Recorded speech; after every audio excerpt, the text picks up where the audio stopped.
5 years of unanswered letters. 5 years of waiting by the same weathered fence post, watching dust devils dance across the Kansas prairie.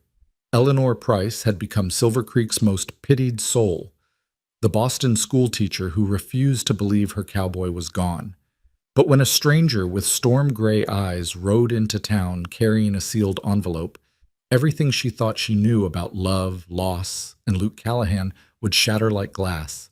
Some truths arrive too late. Some arrive exactly when they're meant to. Stay with me until the end of this story, and comment with your city so I can see how far this tale has traveled across the world. The Kansas wind had a way of carrying ghosts. Eleanor Price had learned this truth over 5 long years of standing at the fence line, her fingers wrapped around letters that had gone yellow at the edges, her eyes scanning a horizon that never gave back what it had taken. The prairie stretched endlessly before her, a sea of tall grass that whispered secrets in a language she'd spent half a decade trying to understand.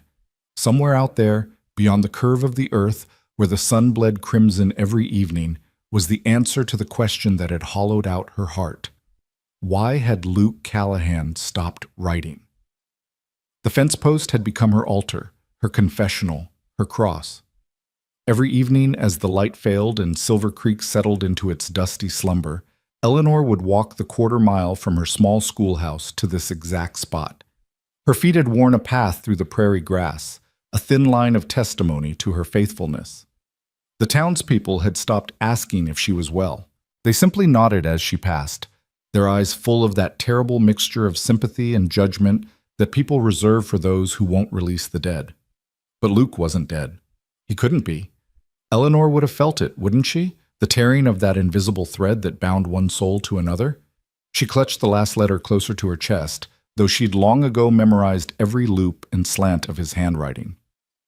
My dearest Eleanor, the war is ending, thank God and all his angels. I've seen things no man should see, done things no man should have to do. But through it all, your face has been my compass, your letters my salvation. I'm coming home, my love. Not to Boston. I can't go back to that life of parlors and propriety. I'm heading west to Kansas territory. There's land there, Eleanor, more land than a man can dream of. Land where we can build something true and lasting. Wait for me.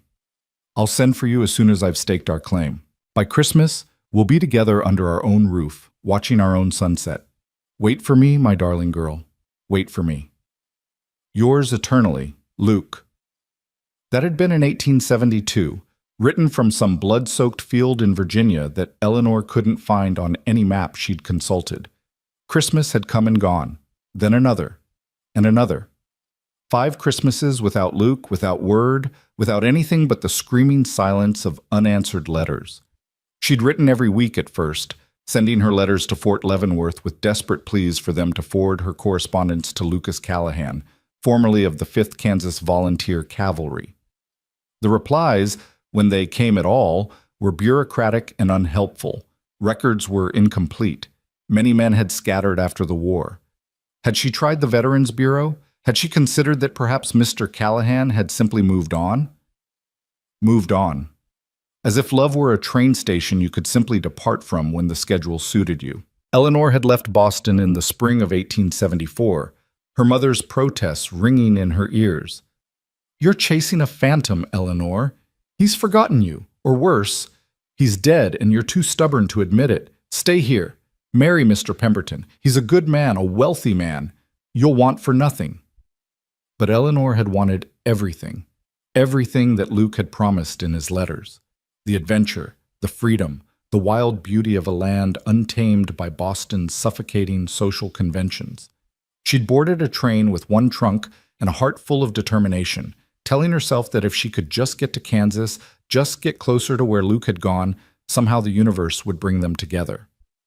Silver Creek had been little more than a collection of crude buildings when she'd arrived. The town had needed a school teacher, and Eleanor had needed a purpose while she searched. She'd taken the position, thinking it temporary. Now, 3 years later, she'd become part of the landscape, as permanent and weathered as the fence posts she visited each evening. The sun was sinking now, painting the underbelly of the clouds in shades of copper and gold.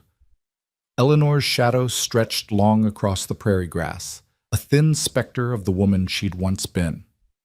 In Boston, she'd been vivacious, quick to laugh, her dark hair always perfectly coiffed, her dresses the envy of her social circle. Now her hair was pulled into a simple bun, strands escaping in the constant wind. Her dresses were practical calico, made for dusty schoolrooms and prairie walks. Her hands, once soft and pale, bore the calluses of frontier life. "Still waiting, Miss Price?" The voice startled her, though it shouldn't have. Martha Henderson approached along the fence line, her own shawl wrapped tight against the evening chill. Martha ran the boarding house where Eleanor took her meals, a woman of 40 with kind eyes and an unfortunate tendency toward pity. "Just watching the sunset," Eleanor replied, the same lie she'd told 1,000 times. "That's a coincidence. The sunset happens to occur in the exact same spot every evening, and you just happen to be here watching it." Martha's tone was gentle, but firm. "Eleanor, honey, it's been 5 years." "I'm aware of how time works, Martha." "Are you?" The older woman moved to stand beside her, both of them facing west. "Because from where I stand, you're stuck in 1872, waiting for a man who—" "Don't say it!" Eleanor's voice was sharp as a knife's edge. "Don't you dare say he's not coming. You don't know that. No one knows that." Martha sighed, the sound lost in the prairie wind. "I know you've written 62 letters to every fort, garrison, and settlement office between here and Virginia. I know you've placed advertisements in newspapers from Kansas City to Denver. I know you've spent every spare penny you have trying to find a man who clearly doesn't want to be found. He wanted to be found. Something happened to him, something that prevents him from writing, or something that prevents him from caring." Martha's words landed like stones in still water. "Forgive me for speaking plain, but there are only so many explanations, Eleanor. Either he's dead, or he's decided he doesn't want what he promised you. Either way, standing at this fence every evening won't change reality." Eleanor turned to face her friend, her eyes burning with unshed tears and fierce determination. "What would you have me do, Martha? Forget him? Pretend that the best year of my life, those months when his letters arrived like clockwork, when I could feel his love across all those miles, pretend that meant nothing? I'd have you live, girl. I'd have you stop punishing yourself for a man's broken promises." "They weren't broken, not by him," Eleanor's voice cracked. "If he could write, he would. I know it in my bones. Something happened, something terrible, and I'm the only person in this world who's still looking for answers." Martha reached out and squeezed Eleanor's hand. "The town social is Saturday night. Samuel Morrison has asked after you 3 times. He's a good man, Eleanor. Solid. He owns the feed store outright, no debt. He'd be a fine husband." "I already have a husband in my heart." "Hearts can change, honey. They're supposed to. It's called healing." But Eleanor didn't want to heal. Healing meant forgetting, and forgetting meant betraying the love she'd carried across 1,000 miles. She gently pulled her hand from Martha's grasp and returned her gaze to the horizon, where the last sliver of sun was disappearing. "I appreciate your concern, truly. But I need you to understand something, Martha. Every person in this town has given up on Luke Callahan. Even the Army has given up on him. I'm the last person on this earth who still believes in him, who still holds space for his return. If I give up too, then he's truly gone. And I'm not ready for that. I don't know if I'll ever be ready for that." Martha was quiet for a long moment. Then she nodded slowly. "All right, Eleanor, all right, but promise me you'll come to supper. I made chicken and dumplings, and Reverend Michaels will be there. He asked if you might help organize the church's new library, said you had the best organizational mind he'd ever encountered." Despite everything, Eleanor felt a small smile tug at her lips. "The Reverend is kind to say so. Yes, I'll come. Give me a few more minutes?" "Don't stay out too long. There's weather coming in from the north." Martha patted her shoulder and turned back toward town, her figure growing smaller against the darkening landscape. Alone again, Eleanor unfolded Luke's last letter, though she didn't need to read it. The words were carved into her memory, branded onto her soul. She traced the lines of his signature with one finger, imagining his hand forming those letters, imagining him thinking of her as he wrote. "Where are you?" she whispered to the wind.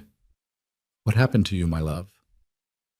The prairie offered no answer, just the endless susurration of grass and the first cold drops of rain beginning to fall. The next morning dawned gray and sullen, the kind of day that made students restless and teachers weary before lessons even began. Eleanor arrived at the schoolhouse early, as she always did, to light the stove and prepare the day's lessons. The single-room building sat at the edge of Silver Creek, a simple structure of raw timber and good intentions. Inside, rows of mismatched desks faced a slate board that Eleanor had bullied the town council into purchasing last year. She was writing arithmetic problems on the board when the door opened, admitting a gust of cold air and Tommy Morrison, the feed store owner's 8-year-old nephew. "Morning, Miss Price." The boy's enthusiasm was infectious, even on gray days. He clutched a slate and a primer that was falling apart from use. "Good morning, Tommy. You're early today." "Uncle Samuel said I could come ahead if I finished my chores quick." The boy settled into his usual desk in the front row. "Miss Price, is it true you came all the way from Boston?" Eleanor smiled, accustomed to his endless questions. "It is indeed." "Why'd you leave? Uncle Samuel says Boston is the finest city in America." "Boston is fine," Eleanor allowed, moving to stoke the fire. "But sometimes a person needs to find their own place in the world. Sometimes that means leaving fine cities behind." "Were you looking for something?" The innocent question struck deeper than the boy could know. Eleanor paused, poker in hand, staring into the flames. "Yes, Tommy. I suppose I was." "Did you find it?" "I'm still looking." Other students began arriving, the Gunderson twins, perpetually muddy, Sarah Beth Crawford, who read at twice the level of her peers, little Jimmy Watts, who struggled with letters but could calculate sums faster than Eleanor herself. By 9 o'clock, all 15 of her pupils were seated, and Eleanor had pushed thoughts of Luke and letters and fence posts to the back of her mind. Teaching was the one thing that made her feel purposeful, that reminded her she was more than just the town's tragic figure. These children needed her, and she poured into them all the love and energy she'd once imagined giving to her own children, the children she and Luke would have had. They were midway through a geography lesson, Eleanor pointing out the territories and states on her worn map, when the sound of thunder rolled across the plains. But it wasn't thunder. It was too rhythmic, too sustained. The students began to murmur, pressing toward the windows. "It's cattle, Miss Price," Tommy shouted. "A whole drive coming through." Eleanor moved to the window and saw it. A river of livestock flowing toward Silver Creek, thousands of head of cattle churning up the prairie in a storm of hooves and dust. Flanking them were riders, cowboys on horseback guiding the herd with practiced precision. Even from a distance, Eleanor could feel the raw power of it, the barely controlled chaos of moving so many animals across open land. "Children, back to your seats," she said, though she couldn't pull her own eyes from the spectacle. Cattle drives had become less common as railroads pushed west, but they still came through occasionally, bringing noise and excitement and sometimes trouble to quiet frontier towns. Sarah Beth Crawford raised her hand. "Miss Price, my pa says when the drives come through, we're supposed to stay indoors. He says the cowboys get rowdy." "Your father is wise," Eleanor replied. "The men who work these drives are away from civilization for months at a time. When they reach a town, they often celebrate excessively. We'll dismiss early today, and I want each of you to go straight home. No dawdling, no exploring. Understood?" A chorus of "Yes, Miss Price" answered her, though the excitement in the air was palpable. Cowboys meant stories, meant danger and adventure, meant a break from the monotony of prairie life. Eleanor dismissed the students at noon and watched to ensure each made it safely toward their homes. Then she stood in the schoolhouse doorway, watching as the first riders reached the outskirts of town. They were weather-beaten men, their faces hidden beneath wide-brimmed hats, their clothes stained with months of trail dust. They moved with the easy confidence of those who'd spent more time in saddles than in chairs. She should go to Martha's boarding house. She should follow her own advice and stay indoors. But something held her there, watching as the drive flowed past like a river finding its course. Perhaps it was simply the break in routine, or perhaps it was something deeper. A sense that today, this day of all days, something was going to shift. "Ma'am, you'll want to step back from the street." The voice came from directly beside her, and Eleanor startled. She'd been so focused on the herd that she hadn't noticed the rider who'd approached on foot, leading his horse. He was tall, lean in the way of men who burned energy faster than they could consume it.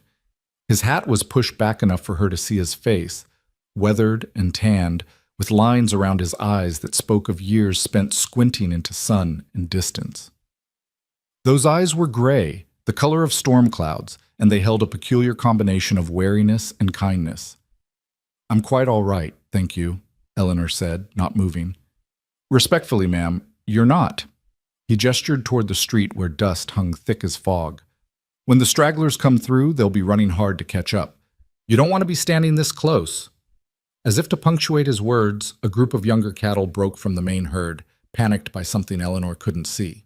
They thundered directly toward the schoolhouse, and suddenly the cowboy's hand was on her elbow, pulling her back just as the animals careened past, missing the porch by mere feet. Eleanor's heart hammered against her ribs. "Thank you," she managed, her voice shaky. "Just doing what's decent." He released her arm immediately, maintaining a respectful distance. "Name's Cole Barrett. I scout for the drive, ride ahead, find water, and good bedding ground. Check for trouble." "Eleanor Price. I teach here." She smoothed her skirts, trying to regain her composure. "How long will the drive be staying?" 3, maybe 4 days. The herd needs rest, and we've got some lame animals that need tending. The trail boss is negotiating with your mayor now for grazing rights on the land north of town." Cole's gray eyes assessed her with an intensity that made Eleanor uncomfortable. "If you don't mind my asking, ma'am, you seem a touch more refined than most frontier school teachers. You're not from around here." "Boston," Eleanor said shortly, unused to such direct conversation with strangers. "I came west 3 years ago." "Long way to travel for a teaching position." "I had my reasons." Something in her tone must have warned him off, because Cole simply nodded and touched the brim of his hat. "Well, Miss Price, I'll let you get on with your day. Just remember what I said about staying clear of the streets while the cattle are moving. These animals have been on the trail for 2 months. They're tired and unpredictable." He turned to leave, and Eleanor surprised herself by speaking again. "Mr. Barrett, in your scouting, I imagine you cover a great deal of territory." He paused, looking back at her. "Yes, ma'am. I've been from Texas to Montana and just about everywhere between." "Do you keep track of the people you encounter, the other cowboys, the settlers?" Cole's expression shifted, became more cautious. "Depends on the people, I suppose. Why do you ask?" Eleanor hesitated. She'd asked this question of countless trailhands over the years, each time hoping for a different answer. "I'm looking for someone. A man named Luke Callahan. He was in the 5th Kansas Volunteer Cavalry during the war. He wrote to me in 1872 saying he was heading to Kansas Territory to stake a claim. I haven't heard from him since." The change in Cole Barrett's face was subtle but unmistakable, a flicker of something Eleanor couldn't quite identify. Recognition? Pity? "Callahan," he repeated slowly. "Luke Callahan." Eleanor's breath caught. "You know him. You've heard the name." "I've heard it," Cole said carefully. "It's not uncommon in these parts." "But have you met him? Spoken with him?" Eleanor stepped forward, her restraint crumbling. "Please, if you know anything at all—" "Miss Price." Cole's voice was gentle but firm. "I've crossed paths with a lot of men over the years. Some names stick, some don't. Luke Callahan is a name I've heard, but I can't say for certain I've met the man you're looking for. Men change their names out here sometimes. Start fresh." "He wouldn't." Eleanor's certainty was absolute. Luke wouldn't change his name. He wouldn't abandon his identity or his promises. Cole was quiet for a moment, studying her with those storm-gray eyes. "How long's it been since you heard from him?" 5 years. She saw the pity then, clear and unvarnished, and it ignited something fierce in her chest. "Don't," she said sharply. "Don't look at me like that. Don't stand there thinking what everyone in this town thinks, that I'm pathetic, that I'm chasing ghosts, that I should just give up and marry the feed store owner and settle for a life I never wanted. That's not what I was thinking, ma'am." "Then what were you thinking?" Cole adjusted his hat, looking uncomfortable. "I was thinking that you must have loved him something fierce to still be looking after all this time. And I was thinking that Luke Callahan, whoever he is either the luckiest man alive or the damnedest fool, depending on whether he knows what he's got waiting for him. The unexpected validation brought tears to Eleanor's eyes. She blinked them back furiously. I'm sorry, I shouldn't have spoken so harshly. It's just, you don't need to explain, Miss Price. Loyalty's nothing to apologize for. He shifted his weight, clearly wanting to depart, but too polite to simply walk away. I'll keep my ears open. If I hear anything about a Luke Callahan fitting your description, I'll let you know before we move on. Thank you, Mr. Barrett. That's kind of you. He nodded and swung back into his saddle with practiced ease. As he rode away, Eleanor noticed he turned back once, his gray eyes finding her still standing on the schoolhouse porch, and something in his expression made her chest tighten with an emotion she couldn't name. That evening, Eleanor told herself she wouldn't go to the fence. The cattle drive had disrupted everything, filling Silver Creek with noise and activity and strangers.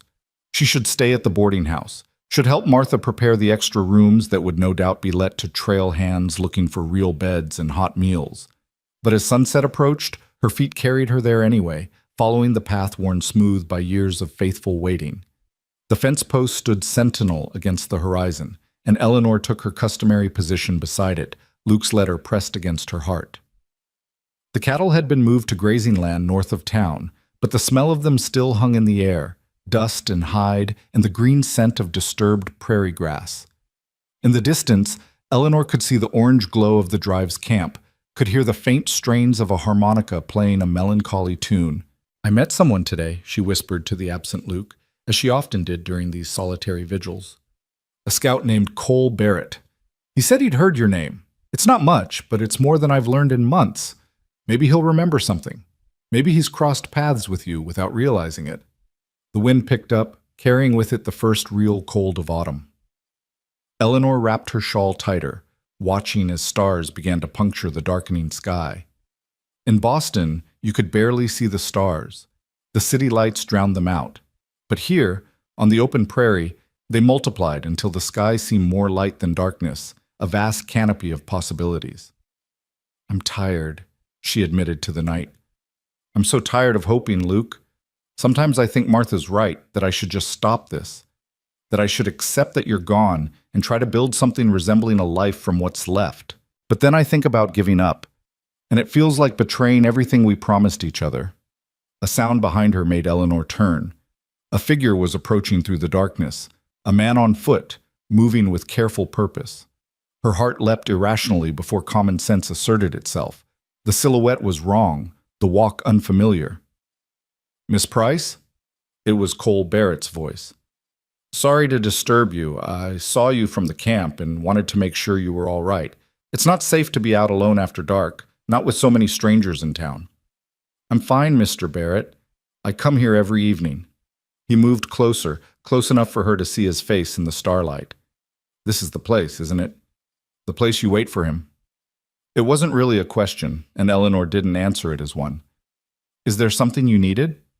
I wanted to apologize if I overstepped this afternoon. Your business is your own, and I had no right to— You didn't overstep, Eleanor interrupted. You were kind. That's rare enough in this world. Cole removed his hat, turning it in his hands. It was a nervous gesture that seemed at odds with his otherwise confident bearing. I did some asking around camp tonight, spoke to some of the older hands who've been working cattle drives for years. 3 men remembered a Luke Callahan. Eleanor's breath stopped. And none of them could say for certain they'd seen him in the last 2 years. The most recent sighting was in Colorado Territory, around 73. Man matching his description was working a mining claim near Central City. Colorado. Eleanor's mind raced. That's not so far. I could write to the mining offices, the claims bureau. Miss Price. Cole's voice was gentle but insistent. The man who reported this said there'd been an accident at that claim. A cave-in.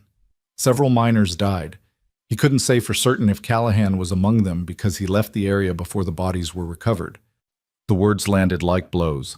Eleanor gripped the fence post to steady herself. No, that's not— It's speculation. Without confirmation, without seeing records. You're right, Cole said quietly. It's not proof. But it's information you didn't have before.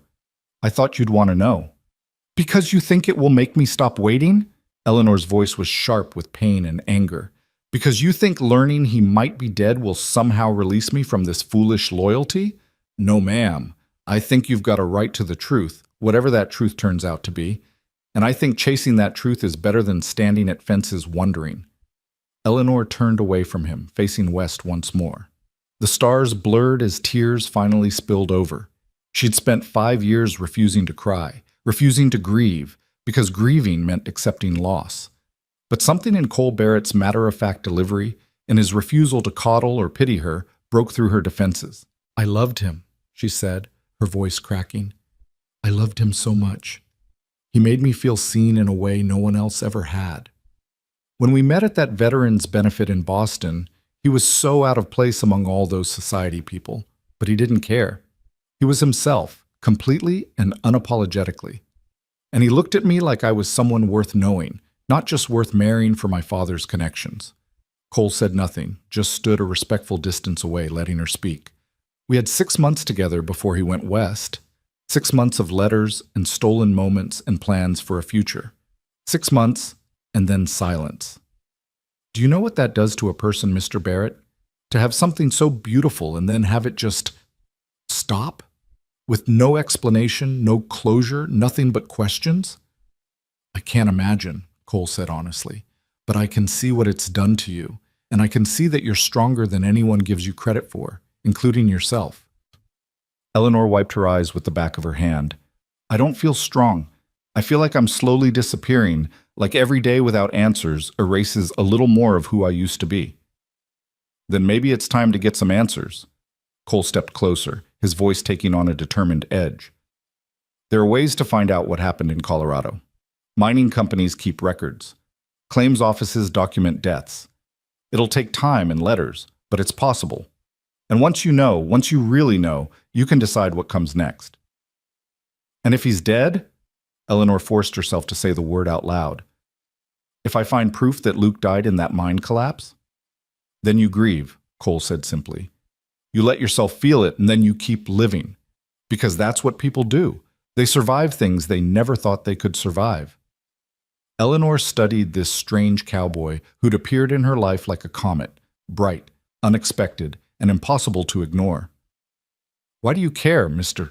Barrett? You don't know me. You don't owe me anything. Cole put his hat back on, the brim shadowing his eyes. No, ma'am, I don't. But I've been where you are, in a different way. I've lost people and spent years not knowing what happened to them. It's a special kind of hell, that not knowing. So if I can help someone else find their answers, seems like the decent thing to do. Who did you lose? My brother, Cole said after a pause. He rode off to join the Confederacy in '61. I never saw him again. Don't know if he died in battle or from disease, or if he just decided to start a new life somewhere. All I know is he's gone, and I spent 10 years looking for him in every stranger's face, listening for his laugh in every crowd. Took me a long time to accept that some questions don't get answered. Eleanor felt the weight of his loss, recognized a kindred spirit in grief. I'm sorry. So am I. But it taught me something important, that you can't live your life in the past, no matter how much you want to. The present keeps happening whether you're paying attention or not. And if you're not careful, you'll wake up one day and realize you've spent so many years looking backward that you missed everything happening around you. The words resonated deep in Eleanor's chest, finding the secret fear she'd carried for so long. She was missing her life. She knew it, even as she couldn't seem to stop herself from waiting, from hoping, from standing at this fence like some prairie prophet waiting for a revelation that might never come. The drive is staying for 3 more days, Cole said. If you want, I can help you write letters to the mining offices in Colorado. I know which ones keep the best records. We might get lucky. Why would you do that? Because you deserve answers, Miss Price. And because I think Luke Callahan, wherever he is, would want someone to look out for you. Cole's voice softened. From what you've told me, he loved you. A man who loves a woman like that wouldn't want her trapped in limbo forever. Eleanor nodded slowly, feeling something shift in her chest. Not hope exactly, but something adjacent to it. Purpose, maybe. Direction. All right, Mr. Barrett, I'd appreciate your help. Cole, he corrected gently, If we're going to be corresponding with mining offices together, seems like we should be on a first-name basis. Then you should call me Eleanor. He smiled, the first real smile she'd seen from him, and it transformed his whole face, made him look younger and less burdened. Eleanor it is. Meet me at the boarding house tomorrow afternoon. Martha Henderson usually has a parlor where guests can sit and write. I know it well, I live there. Then I'll see you tomorrow. Cole touched his hat brim and turned to go, then paused. Eleanor? Maybe don't come out here alone at night anymore. At least not while the drive's in town. Not everyone's got honorable intentions. I can take care of myself. I don't doubt it. But taking care of yourself also means being smart about risk. Let me walk you back? Eleanor wanted to refuse on principle, but the truth was the prairie did seem darker tonight, more filled with unknown dangers. She nodded, and together they walked back toward Silver Creek, the lights from the boarding house windows guiding them home like lanterns in a storm. Behind them, the fence post stood alone in the darkness, bearing silent witness to the beginning of something new, though neither Eleanor nor Cole could have said exactly what that something was. The next afternoon, Eleanor sat across from Cole in Martha Henderson's best parlor, a small room reserved for guests who needed to conduct business or write important correspondence. Martha had provided them with writing materials, strong coffee, and knowing looks that Eleanor chose to ignore. All right, Cole said, spreading a map across the table. Central City is here, in Colorado Territory. It's one of the larger mining camps, which means they'll have decent record keeping. We should also write to the claims office in Denver. They handle all the death certificates and property transfers for the territory. Eleanor dipped her pen in ink, her hand steady despite the trembling in her chest. What should I say? Keep it factual. Name, approximate year he would have been there, his military service if you know it. That'll help them narrow down records. And include your address here in Silver Creek. Together they composed 3 letters, one to the Central City Mining Association, one to the Colorado Territorial Claims Office, and one to the Veterans Bureau in Denver asking about any benefits claimed or death notices filed for Luke Callahan. Cole dictated from experience, his knowledge of frontier bureaucracy proving invaluable. Now comes the hard part, he said when the letters were sealed and addressed. Waiting. These offices are understaffed and overwhelmed. Could be weeks before we hear anything. Could be months. I've gotten good at waiting, Eleanor said wryly. Cole studied her across the table. Tell me about him. About Luke. If you want to. Why? Because I've been helping you search for a ghost, and I'd like to know who he was when he was alive. Eleanor set down her pen and looked out the window at Silver Creek's dusty main street. He was different from other men I'd known. The boys in Boston were also concerned with appearances, with saying the right things and being seen in the right places. Luke didn't care about any of that. He'd grown up on a farm in Kansas, enlisted at 16, lied about his age, spent 4 years fighting, and when he came home, when he came to Boston for that veterans benefit, he was like something wild trapped in a parlor. How'd you meet? I was serving punch. Eleanor smiled at the memory. It was a charity event my mother had organized, very proper, very tedious. Luke was standing in the corner looking like he wanted to bolt for the door. Our eyes met and he just walked over. Didn't introduce himself properly, didn't ask permission to approach. Just said, "You look as miserable as I feel. Want to escape this circus?" And we did. We slipped out the back door and walked through Boston Gardens for 3 hours, talking about everything and nothing. Sounds like love at first sight. More like recognition at first sight. Eleanor's voice grew soft with remembering. I felt like I'd been waiting my whole life for someone to see past the performance. My mother had trained me so carefully, how to sit, how to speak, how to be decorative and agreeable. Luke looked at me and said, "Tell me something true about yourself. Not something you're supposed to say, something real." So I told him I hated Boston, hated the suffocating social rules, hated the way everyone around me seemed to be playing parts in a play that would never end. And he said, "Then leave. Come west with me." And you almost did. I wanted to. Eleanor's hands twisted together in her lap. But I was young and afraid and too trained in propriety. So I said I'd wait. He'd go first, establish himself, and then send for me. It seemed reasonable at the time.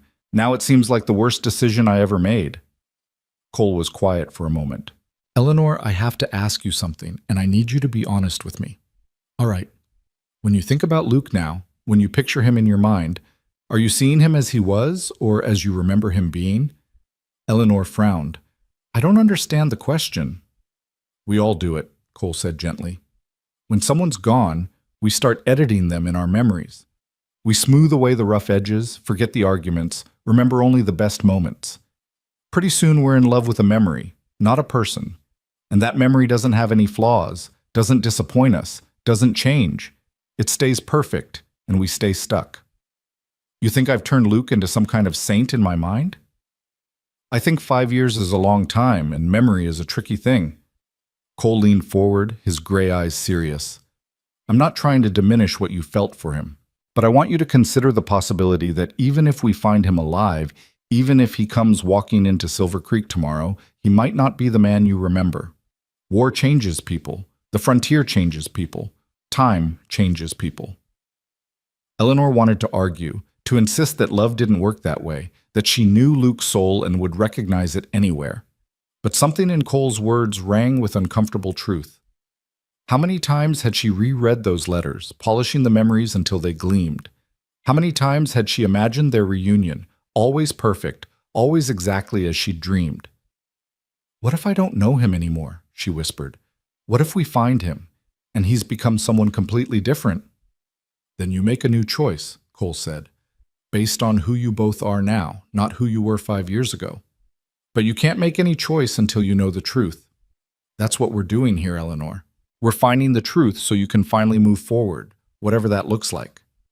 Before Eleanor could respond, Tommy Morrison burst into the parlor, his face flushed with excitement. Miss Price, you gotta come quick.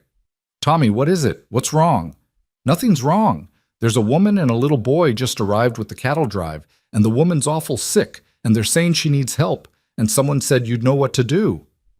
Eleanor was on her feet immediately, Cole right behind her. Where are they?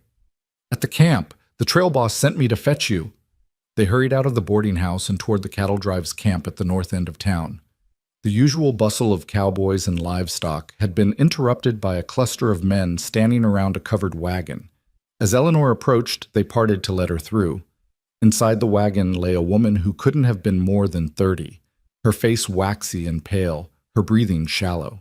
Beside her huddled a boy of perhaps 6 or 7, his eyes huge with fear and exhaustion. Ma'am? The trail boss, a grizzled man named Jim Thornton, stepped forward. We found her 2 days ago, her and the boy. Their wagon had broken down about 20 miles south of here. Her husband died of cholera back in Missouri, and she's been trying to make it to Denver where she's got family, but she's taken sick herself, and we don't know what to do for her. Eleanor climbed into the wagon, pressing her hand to the woman's forehead. Fever blazed beneath her skin. How long has she been like this? She was already feverish when we found her, but she's gotten worse. Won't eat, can barely take water. We need to get her out of this wagon and into a real bed. Eleanor turned to Cole, who'd followed her. Can you help carry her? Where are we taking her? The boarding house. Martha has experience nursing. She'll know what to do. What followed was a flurry of activity. Cole lifted the woman as gently as if she were made of glass, carrying her toward town while Eleanor walked beside him, keeping one hand on the woman's burning forehead. The boy trailed behind, silent and ghost-like, still wearing the same dust-covered clothes he'd probably been wearing for weeks.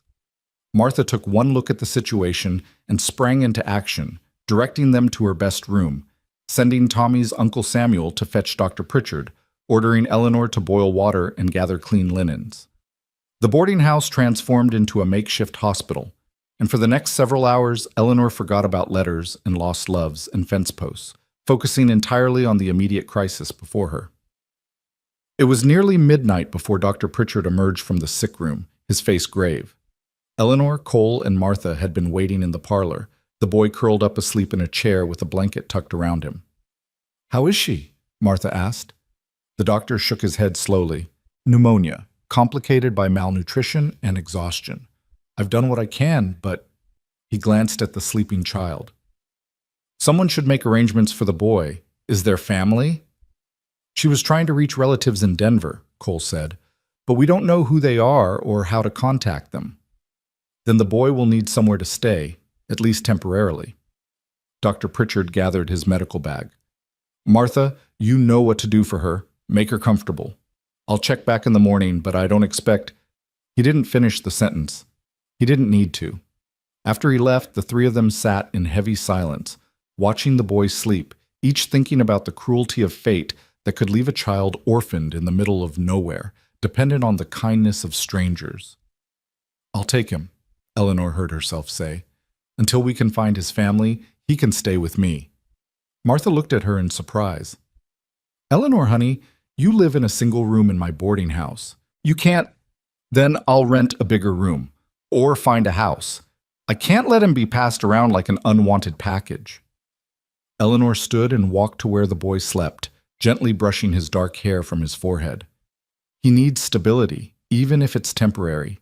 He needs someone to care about him while his world is falling apart. Cole joined her, looking down at the sleeping child. That's a big commitment. So is standing at a fence every night for 5 years, Eleanor said quietly. At least this commitment has a purpose. The next morning, the boy's mother died without regaining consciousness.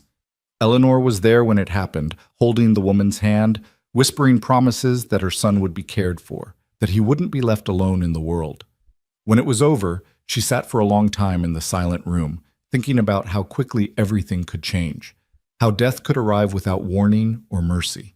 The boy's name, they learned from papers in the wagon, was Thomas Henry Morrison, though he insisted everyone call him Henry. He was 7 years old, and until 2 months ago, he'd had a mother and father and a small farm in Missouri. Now he had nothing but the clothes on his back and the haunted look of a child who'd seen too much too soon. Eleanor took him to her room at the boarding house and helped him wash and change into clean clothes that Martha had found. He was silent through it all, moving like a sleepwalker, and Eleanor's heart broke for him. Henry, she said gently, kneeling down to his level. I know you're sad and scared. I know you don't understand why this happened. I wish I could explain it in a way that would make it hurt less, but I can't. All I can tell you is that you're safe now, and I'm going to take care of you until we can find your family in Denver. The boy looked at her with eyes far too old for his face. Mama said there wasn't no family in Denver. She lied so the Cowboys would help us. Eleanor felt the words like a punch. Then where were you really going? Nowhere. Henry's voice was flat, empty of emotion. We were just going 'cause we couldn't stay where we was. Daddy died, and the man who owned our farm said we had to leave. Mama thought maybe we'd find work somewhere west, but she got sick, and now she's gone too. Eleanor pulled the boy into her arms, and finally, he began to cry. Great wrenching sobs that shook his thin frame. She held him and let him cry, thinking about orphaned children and broken promises, and the way life could strip everything away without warning. When Cole knocked on her door an hour later, he found them both sitting on the bed, Henry's head in Eleanor's lap while she stroked his hair and hummed a melody her own mother had sung to her once, a lifetime ago. I buried her in the town cemetery, Cole said quietly from the doorway. Reverend Michaels said some words. It was simple but respectful. Thank you, Eleanor said. What are you going to do about the boy? Keep him, at least for now. Cole stepped into the room, his hat in his hands. Eleanor, you can't just decide to keep someone else's child. There are legal considerations, orphanages. I don't care about legal considerations. Eleanor's voice was fierce, protective. This child has lost everything. I won't let him be sent to some institution where he's just a number in a ledger. If there's family to be found, we'll find them. But until then, he stays with me. Cole studied her for a long moment, then nodded slowly. All right, I'll see what I can find out about orphan placement laws in Kansas. Maybe there's a way to make this temporary guardianship official. You'd do that? The drive pulls out tomorrow, Cole said. But I'll leave instructions with the territorial offices in Denver. Someone there should be able to help you navigate the legal matters. He paused, then added, You're a good person, Eleanor Price. That boy's lucky to have found you. After Cole left, Eleanor sat with Henry until he fell asleep, exhausted from grief. She watched him breathe, this child who'd fallen into her life like a stone into still water, creating ripples that would change everything. She thought about what Cole had said earlier, about living in the past versus living in the present. Maybe this was the universe's way of forcing her into the present, of giving her something real and immediate to care about, instead of a ghost who might never materialize. That evening, for the first time in 5 years, Eleanor didn't go to the fence. She stayed in her room with Henry, reading to him from her old primer, teaching him simple sums, trying to coax smiles from his solemn face.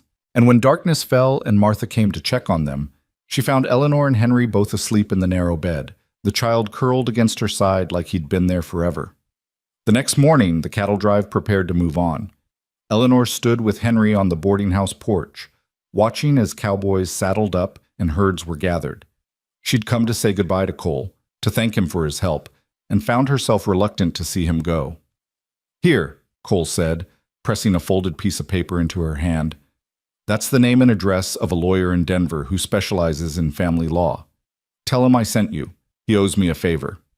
And this," he produced a second paper, "is information about the mining office investigations.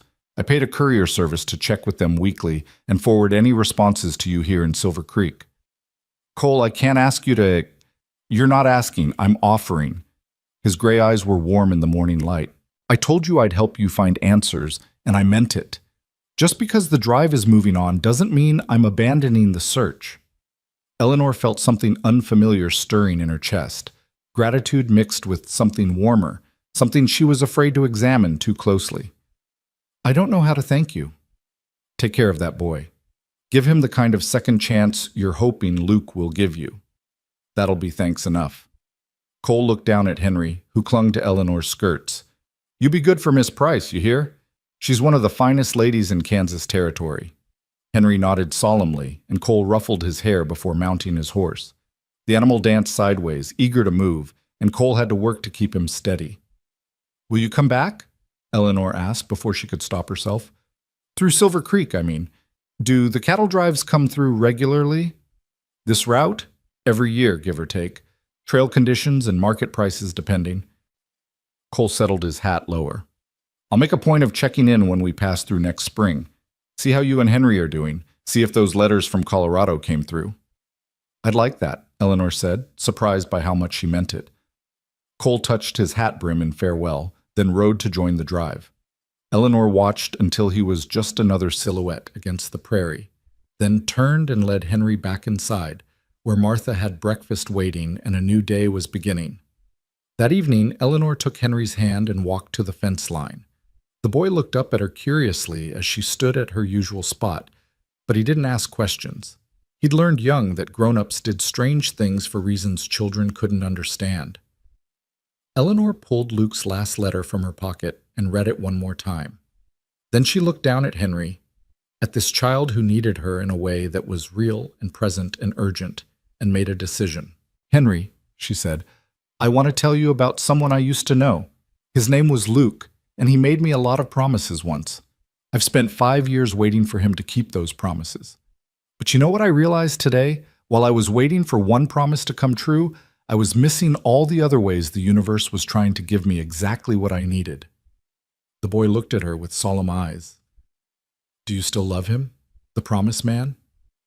"I think I'll always love the memory of him," Eleanor said honestly. "But maybe that's all it is now. A memory. And maybe it's time I stopped living in memories and started living in reality." She folded the letter carefully and tucked it away. She didn't throw it away. She wasn't ready for that, might never be ready for that. But she also didn't unfold it and read it like a scripture. Didn't stand there imagining Luke's return with the same desperate intensity she'd maintained for so long.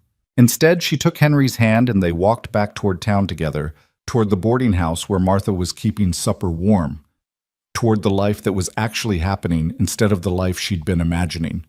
Behind them, the sun set on another Kansas evening, painting the sky in shades of gold and crimson. The fence post stood where it always had, waiting like a faithful servant for a master who might never return. But for the first time in 5 years, Eleanor didn't feel the need to stand vigil beside it.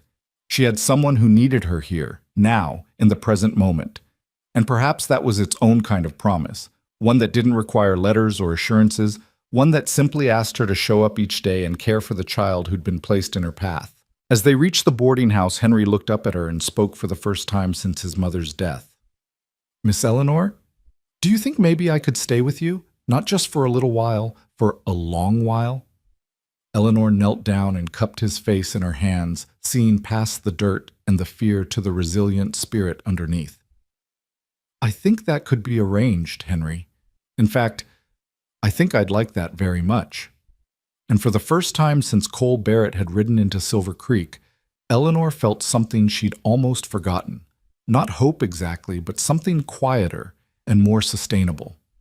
Something that felt like the beginning of healing, the first tentative steps toward a future she couldn't yet imagine but was finally willing to consider. The past would always be there, waiting at fence lines and folded into letters.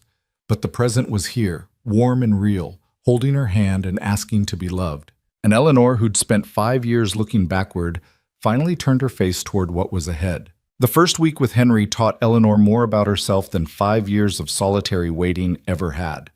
The boy moved through her small room at the boarding house like a quiet shadow, speaking only when spoken to, eating whatever was placed before him with mechanical efficiency.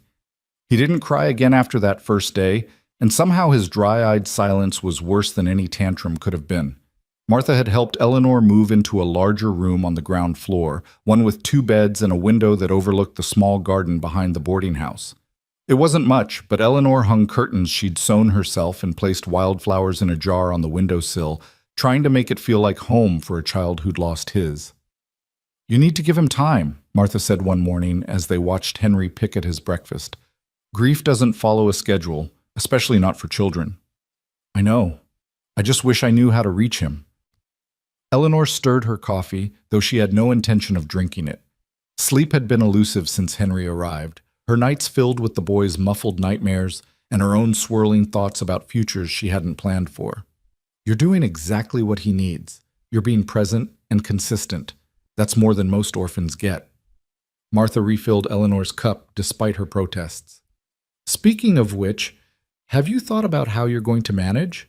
A school teacher's salary doesn't stretch far when you're feeding 2 mouths instead of 1. Eleanor had thought about it. She'd thought about little else during the long, wakeful nights. "I'll take on private students in the evenings. Some of the ranchers' children need extra help with reading and arithmetic. And I can do mending. My mother made sure I learned proper needlework even if I hated every stitch. That's a lot of work on top of teaching full days. I'll manage. I have to." Eleanor glanced at Henry, who'd abandoned his eggs and was staring out the window at nothing in particular. "He's already lost everything. I won't let him lose stability, too." What Eleanor didn't say, couldn't quite articulate even to herself, was how caring for Henry had created a strange sense of purpose she hadn't felt in years. The constant worry about his well-being, the practical challenges of keeping a child fed and clothed and safe, these concerns left little room for the obsessive wondering about Luke that had consumed her for so long. She still thought about him, still felt the familiar ache when she saw couples walking together, or heard love songs drifting from the saloon. But the sharp edge of that longing had dulled slightly, blunted by the immediate demands of the present. 2 weeks after the cattle drive had departed, Eleanor stood at her classroom door watching the autumn rain turn Silver Creek's main street into a river of mud. The students had been dismissed early due to the weather, and Henry sat at one of the desks practicing his letters. She'd been working with him each evening, amazed at how quickly he absorbed lessons when given patient attention. "Miss Price?" Sarah Beth Crawford appeared in the doorway, dripping wet despite her oilskin coat. "My ma sent me with a message. There's a man at our house asking about you, says he's got a letter from Colorado." Eleanor's heart lurched. "What kind of letter?" "Don't know. Ma just said you should come when you can." Sarah Beth glanced at Henry. "You want me to watch the boy while you go?" "No, he'll come with me." Eleanor grabbed her shawl and Henry's hand. "Thank you, Sarah Beth.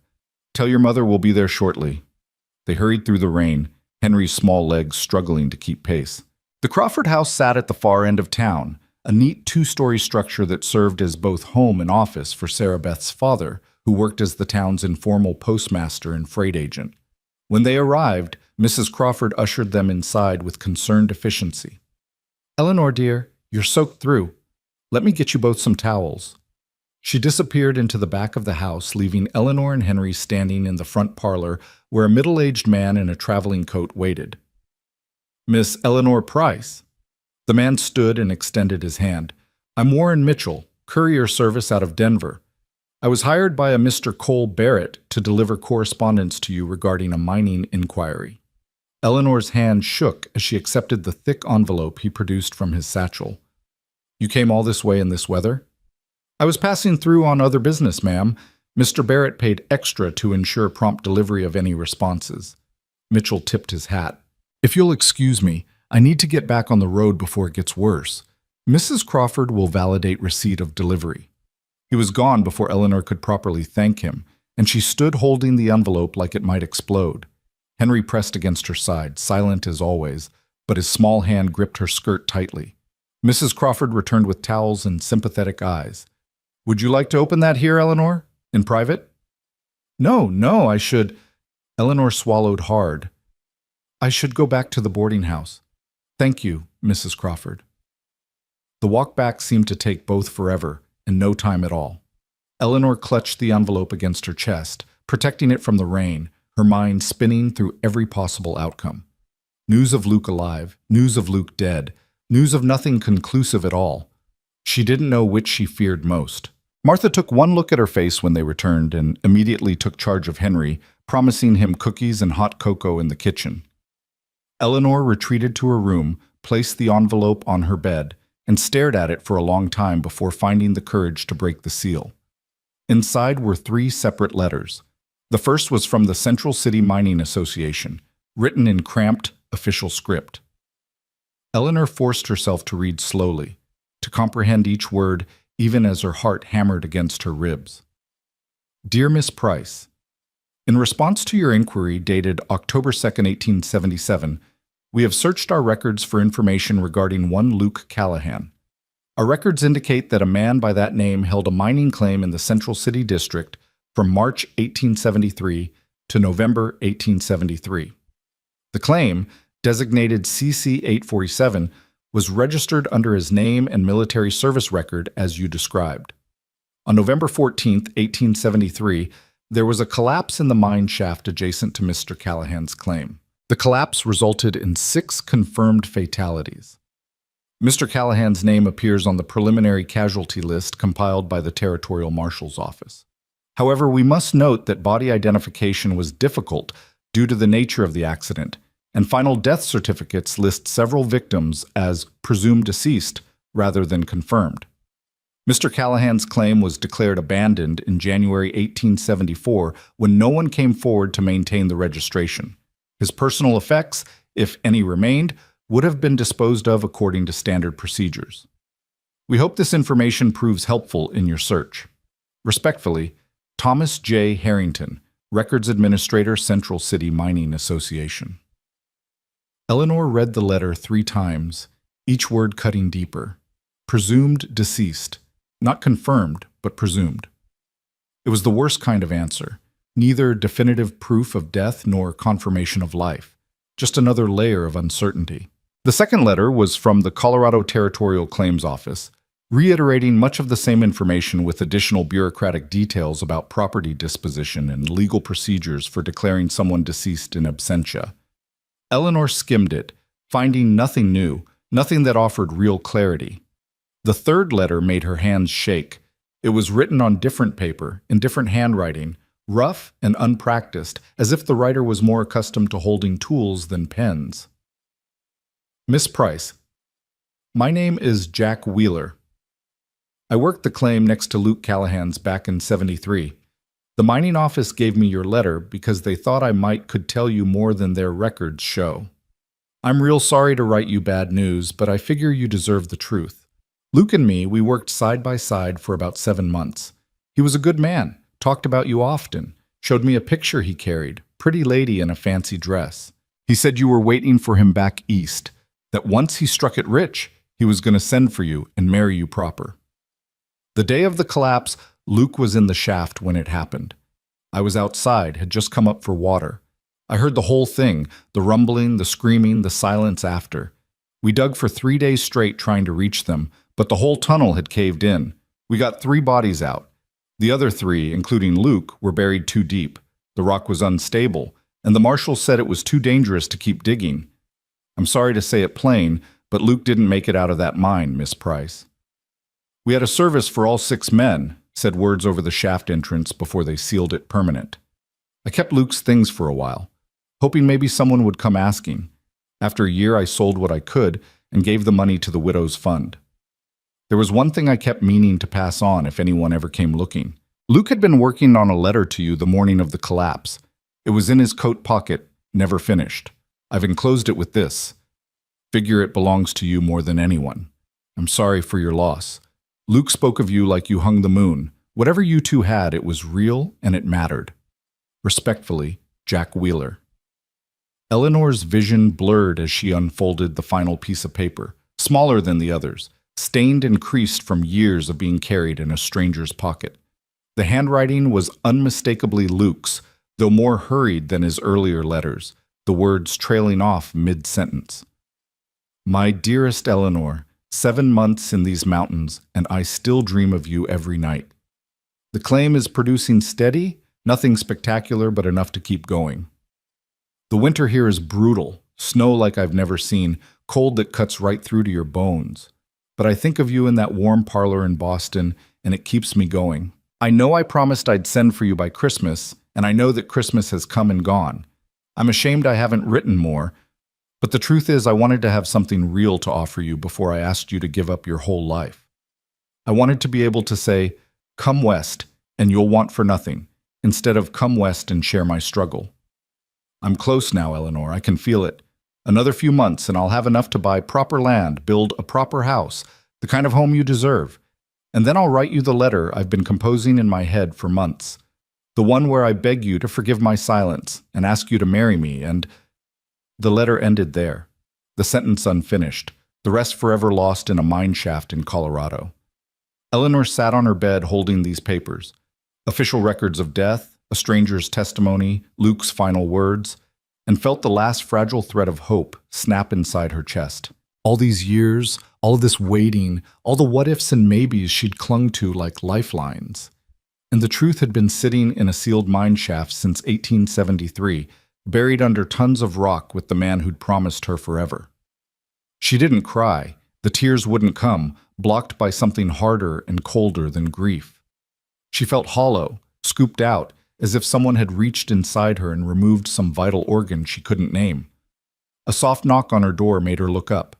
Henry stood in the doorway, his eyes wide and worried. In his hands he held a cup of tea that sloshed slightly as he walked toward her. Miss Martha said tea helps when you're sad, he said quietly, offering her the cup. Are you sad, Miss Eleanor? Eleanor took the tea with shaking hands. Yes, Henry, I'm very sad. Is it because of the letter? Yes? Henry climbed onto the bed beside her, his small body warm against her side. My mama got a letter once that made her sad. It was about my daddy being sick. She cried for a long time. Did the sadness get better? No. Henry's honesty was brutal in its simplicity. But she said sometimes you just gotta keep living even when you don't want to. She said that's what brave people do. Eleanor wrapped her arm around the boy, drawing comfort from his solid presence. Your mama was very wise. They sat together in the fading afternoon light, the rain drumming against the window, both of them refugees from grief learning how to exist in a world that kept taking things away. Eventually, Martha appeared with bowls of stew and gentle questions Eleanor couldn't answer. She ate mechanically, tasting nothing, her mind circling the same thoughts over and over. Luke was dead. Had been dead for almost 4 years. All this time she'd been waiting for a ghost, standing at that fence line calling out to someone who couldn't hear her. All this time she'd been in love with a memory, just as Cole had suggested. Cole. The thought of him brought a different kind of ache. He'd known. Not the specifics, perhaps, but he'd suspected, and he'd tried to prepare her. Had tried to gently turn her thoughts toward the present instead of the past. And she'd resisted, clinging to her vigil like it was the only thing keeping her alive. That night, after Henry had fallen asleep, Eleanor returned to the fence line one last time. The rain had stopped, leaving the air clean and sharp, and stars emerged between breaking clouds. She stood at her usual spot, Luke's unfinished letter pressed against her heart, and finally allowed herself to feel the full weight of her loss. "I'm sorry," she whispered to the darkness. "I'm sorry I wasn't there. I'm sorry you died alone in that cold mountain thinking I'd abandoned you. I'm sorry I wasted 5 years waiting instead of living. I'm sorry for all of it." The prairie wind whispered back, carrying away her words into the vastness. And Eleanor understood finally that Luke wasn't here, had never been here. She'd been talking to herself all along, projecting her hopes and fears onto empty air and fence posts. "I have to let you go now," she said, tears finally coming. "I have to stop waiting. There's a little boy back at the boarding house who needs me to be present, to be whole, to be something other than the woman who stands at fences talking to ghosts, and I want to be that person for him. I want to be that person for myself." She stood there until the cold drove her back toward town, toward the warm lights of the boarding house where Henry slept, and Martha worried, and life continued its relentless forward march. As she walked, Eleanor felt something shift inside her, not healing exactly, but the first painful stirrings of acceptance. The next morning, she went to Reverend Michael's and asked him to hold a memorial service for Luke Callahan. If there was no body to bury, at least there could be words spoken, prayers offered, a formal acknowledgement of a life lost and a love that had mattered. The service was small, just Eleanor, Henry, Martha, the Reverend, and a handful of townspeople who'd grown fond of the persistent schoolteacher. Eleanor wore black and held Henry's hand as Reverend Michaels spoke about sacrifice and love and the mysterious ways of providence. When it was over, Eleanor placed a small wooden marker at the edge of the cemetery with Luke's name and the dates she knew. Born 1842, died 1873, beloved and remembered. "Is he really buried there?" Henry asked as they walked away. "No, but his memory is, and sometimes that's all we get to keep." The weeks that followed were strange and difficult. Eleanor found herself grieving not just Luke's death, but the 5 years she'd lost to waiting. She mourned the woman she might have become if she'd faced the truth sooner, the experiences she'd missed while standing vigil at that fence line. But she also discovered, slowly and with surprise, that she was capable of moving forward. She took on 3 private students, teaching them reading and arithmetic in the evenings after her regular school day ended. The extra income meant she could afford small luxuries for Henry, a proper winter coat, new boots, books of his own. She accepted an invitation to the church social and discovered she could make conversation with Samuel Morrison without feeling like she was betraying Luke's memory. Henry began to emerge from his shell, asking questions and occasionally even laughing at Tommy's antics during school. He attached himself to Eleanor with fierce loyalty, following her around the boarding house like a small shadow, always checking to make sure she hadn't disappeared the way everyone else in his life had. "You're doing good work with that boy," Martha said one evening as they sat on the porch shelling peas. Henry was in the yard trying to teach himself to whittle with a knife Samuel Morrison had given him. "He's coming back to life." "We're helping each other," Eleanor said. "I think we both needed someone to care about." "Have you thought about making it official? Adopting him?" Eleanor had thought about it constantly. "I don't know if it's possible. I'm an unmarried woman with a teacher's income. The courts might decide he'd be better off with a family, with a father. The courts might also see a boy who's thriving with a woman who loves him." Martha's needles clicked steadily. "That lawyer Cole Barrett mentioned, have you written to him?" "Not yet. I've been afraid to hope for too much." "Hope is what we have, Eleanor. It's what keeps us getting out of bed each morning." Martha paused, then added carefully, "Speaking of which, that fence post has been looking lonely lately." Eleanor smiled despite herself. "I visit it still, sometimes. But I don't wait there anymore. I just remember. Say hello to who I used to be. That's healthy. The past should be a place we visit, not a place we live." Before Eleanor could respond, a rider appeared on the road leading into town. Even from a distance, Eleanor recognized the easy way he sat his horse, the gray duster that marked him as someone who spent more time outdoors than in. Her heart did a complicated thing in her chest, part surprise, part pleasure, part something she wasn't ready to examine. "Well now," Martha said quietly, "looks like your cowboy scout came back early." "He's not my cowboy." "Honey, the way you just smiled when you saw him says otherwise." Cole dismounted in front of the boarding house, removing his hat as he approached the porch. He looked tired but pleased, his face more weathered than Eleanor remembered. "Ladies, hope I'm not intruding." "Not at all," Martha said, standing and gathering her bowl of peas. "I just remembered I need to check on the roast. Eleanor, why don't you offer Mr. Barrett some lemonade?" She disappeared inside with unseemly haste, leaving Eleanor and Cole facing each other across the porch railing. Henry had noticed the visitor and was watching curiously from his spot in the yard. "I thought the drive wouldn't come back through until spring," Eleanor said, trying to keep her voice neutral. "It won't. I left it in Wyoming, told the trail boss I had personal business in Kansas." Cole's gray eyes searched her face. "I heard about the letters from Colorado. The courier service sent word to Denver. I came as soon as I could." "You came all this way because of letters?" "I came because I wanted to make sure you were all right." He climbed the porch steps, moving with careful deliberation. "Are you? All right?" Eleanor considered the question. Was she all right? A month ago, the answer would have been a resounding no. But now, with Henry in the yard and Martha fussing in the kitchen, and the weight of 5 years finally lifted from her shoulders, she found the answer was more complicated. "I'm getting there," she said honestly. "It was hard, learning the truth. Harder than I expected, even though part of me had known for a long time. But having the truth, having certainty, it's like finally being able to set down something I'd been carrying for too long." Cole nodded slowly. "I'm sorry it wasn't better news." "Are you? You warned me that first day. You said even if we found him, he might not be the man I remembered. I think you knew what we'd find." "I suspected." Cole leaned against the porch railing. "I've known too many men who went into those mountains looking for fortune. Most of them found hardship and early graves. When you describe Callahan as ambitious and determined, I figured the mines might have gotten him. You could have told me your suspicions. Would you have believed me? Or would you have thought I was just another person trying to make you give up?" Eleanor smiled ruefully. "Probably the latter. I wasn't ready to hear the truth. I had to find it myself." She glanced at Henry, who'd returned to his whittling but kept sneaking looks at Cole. "Things have changed since you left." "I can see that. Who's the boy?"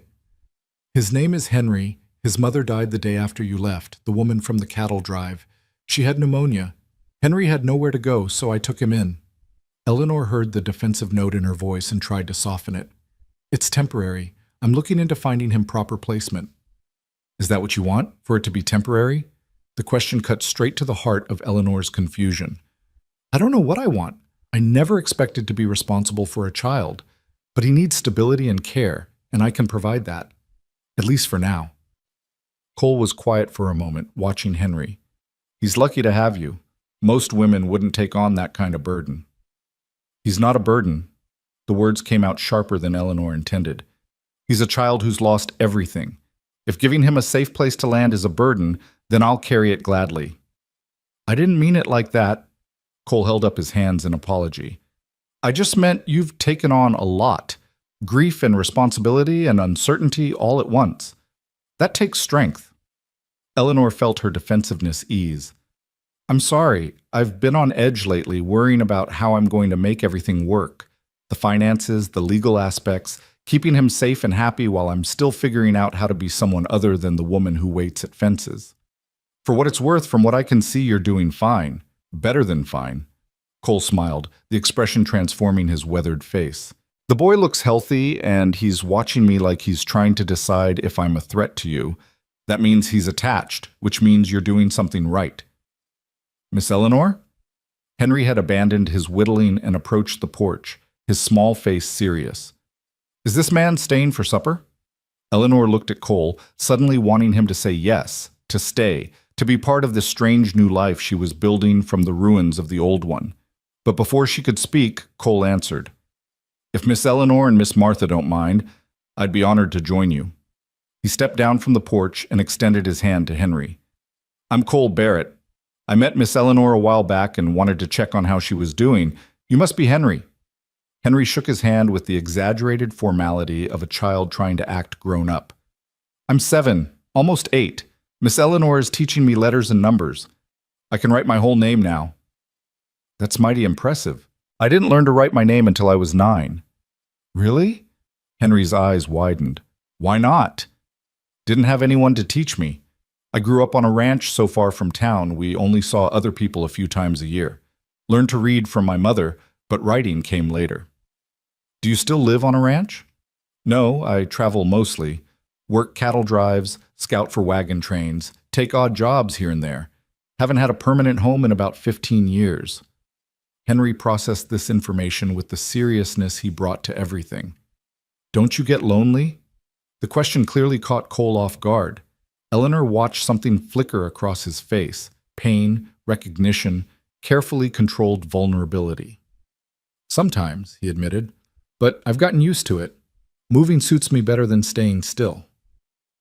I used to move a lot, Henry said quietly. When Mama and Daddy were alive, we moved 3 times looking for work. I didn't like it. I like it better here with Miss Eleanor. She stays in the same place. The simple statement carried such weight that Eleanor felt tears prick her eyes.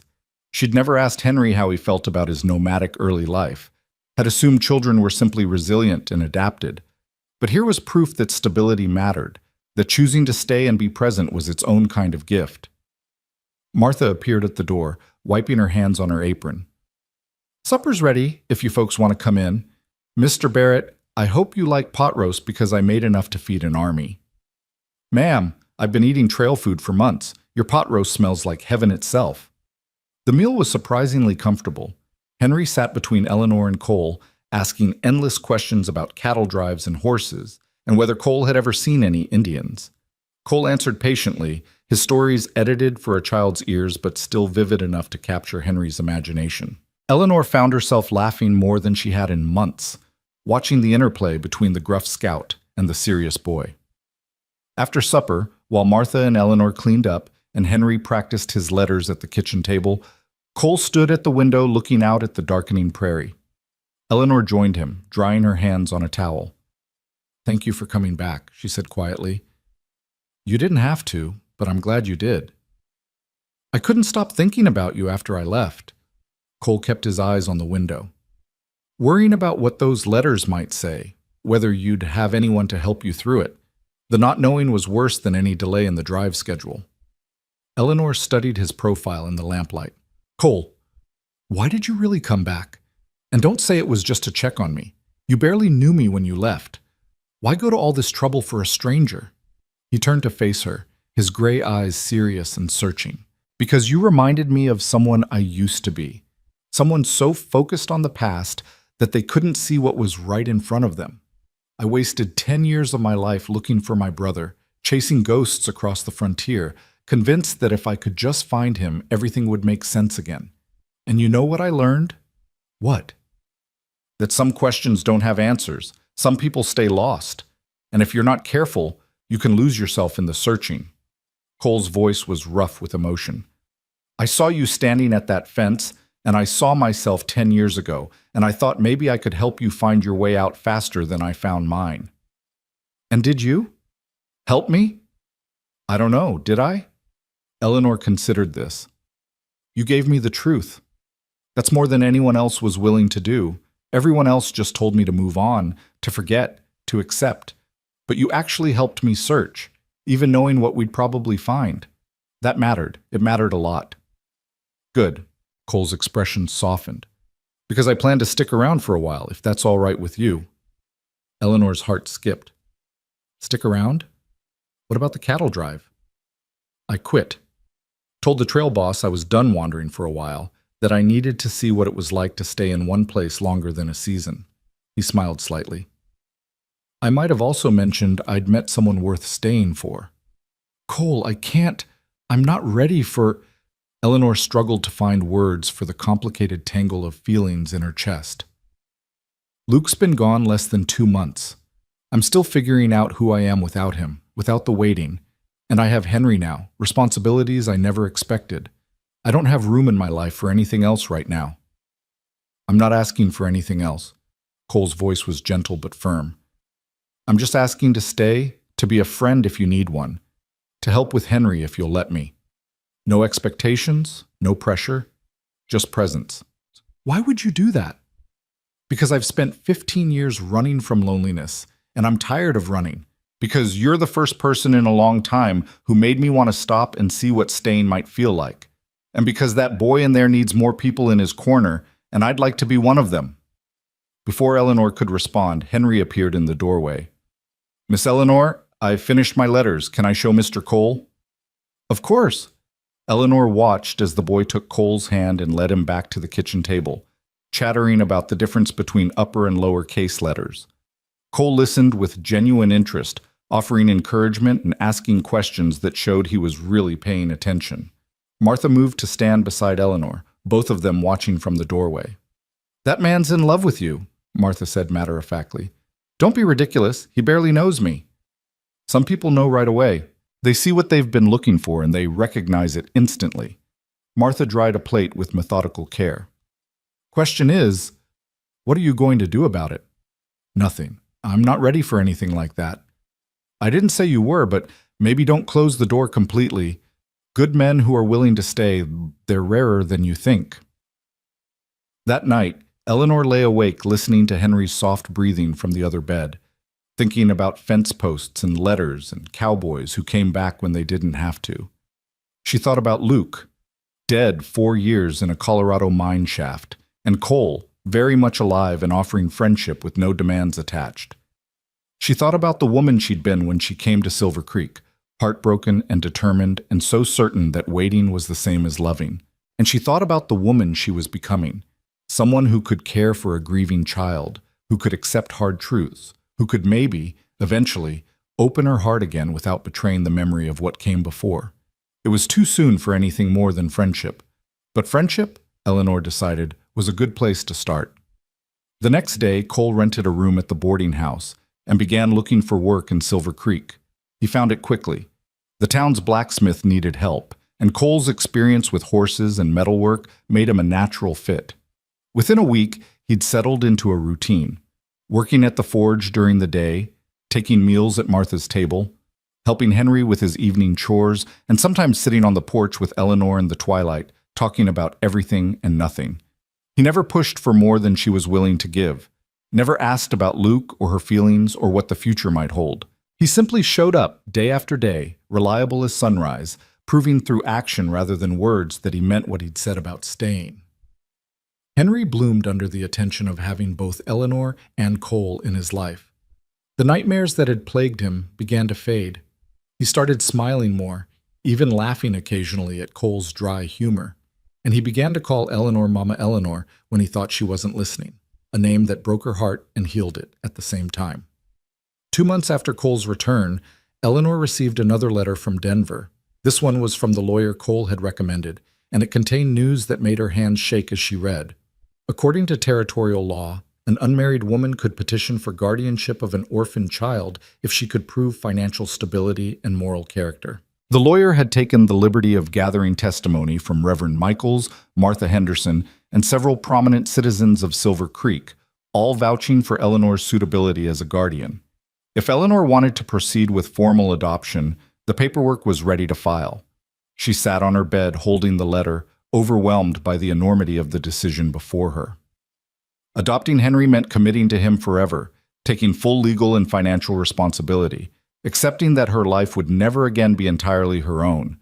It meant choosing the present over the past, the real over the imagined, the child in front of her over the children she'd once dreamed of having with Luke. "Miss Eleanor?" Henry's voice came from the doorway. "Are you crying?"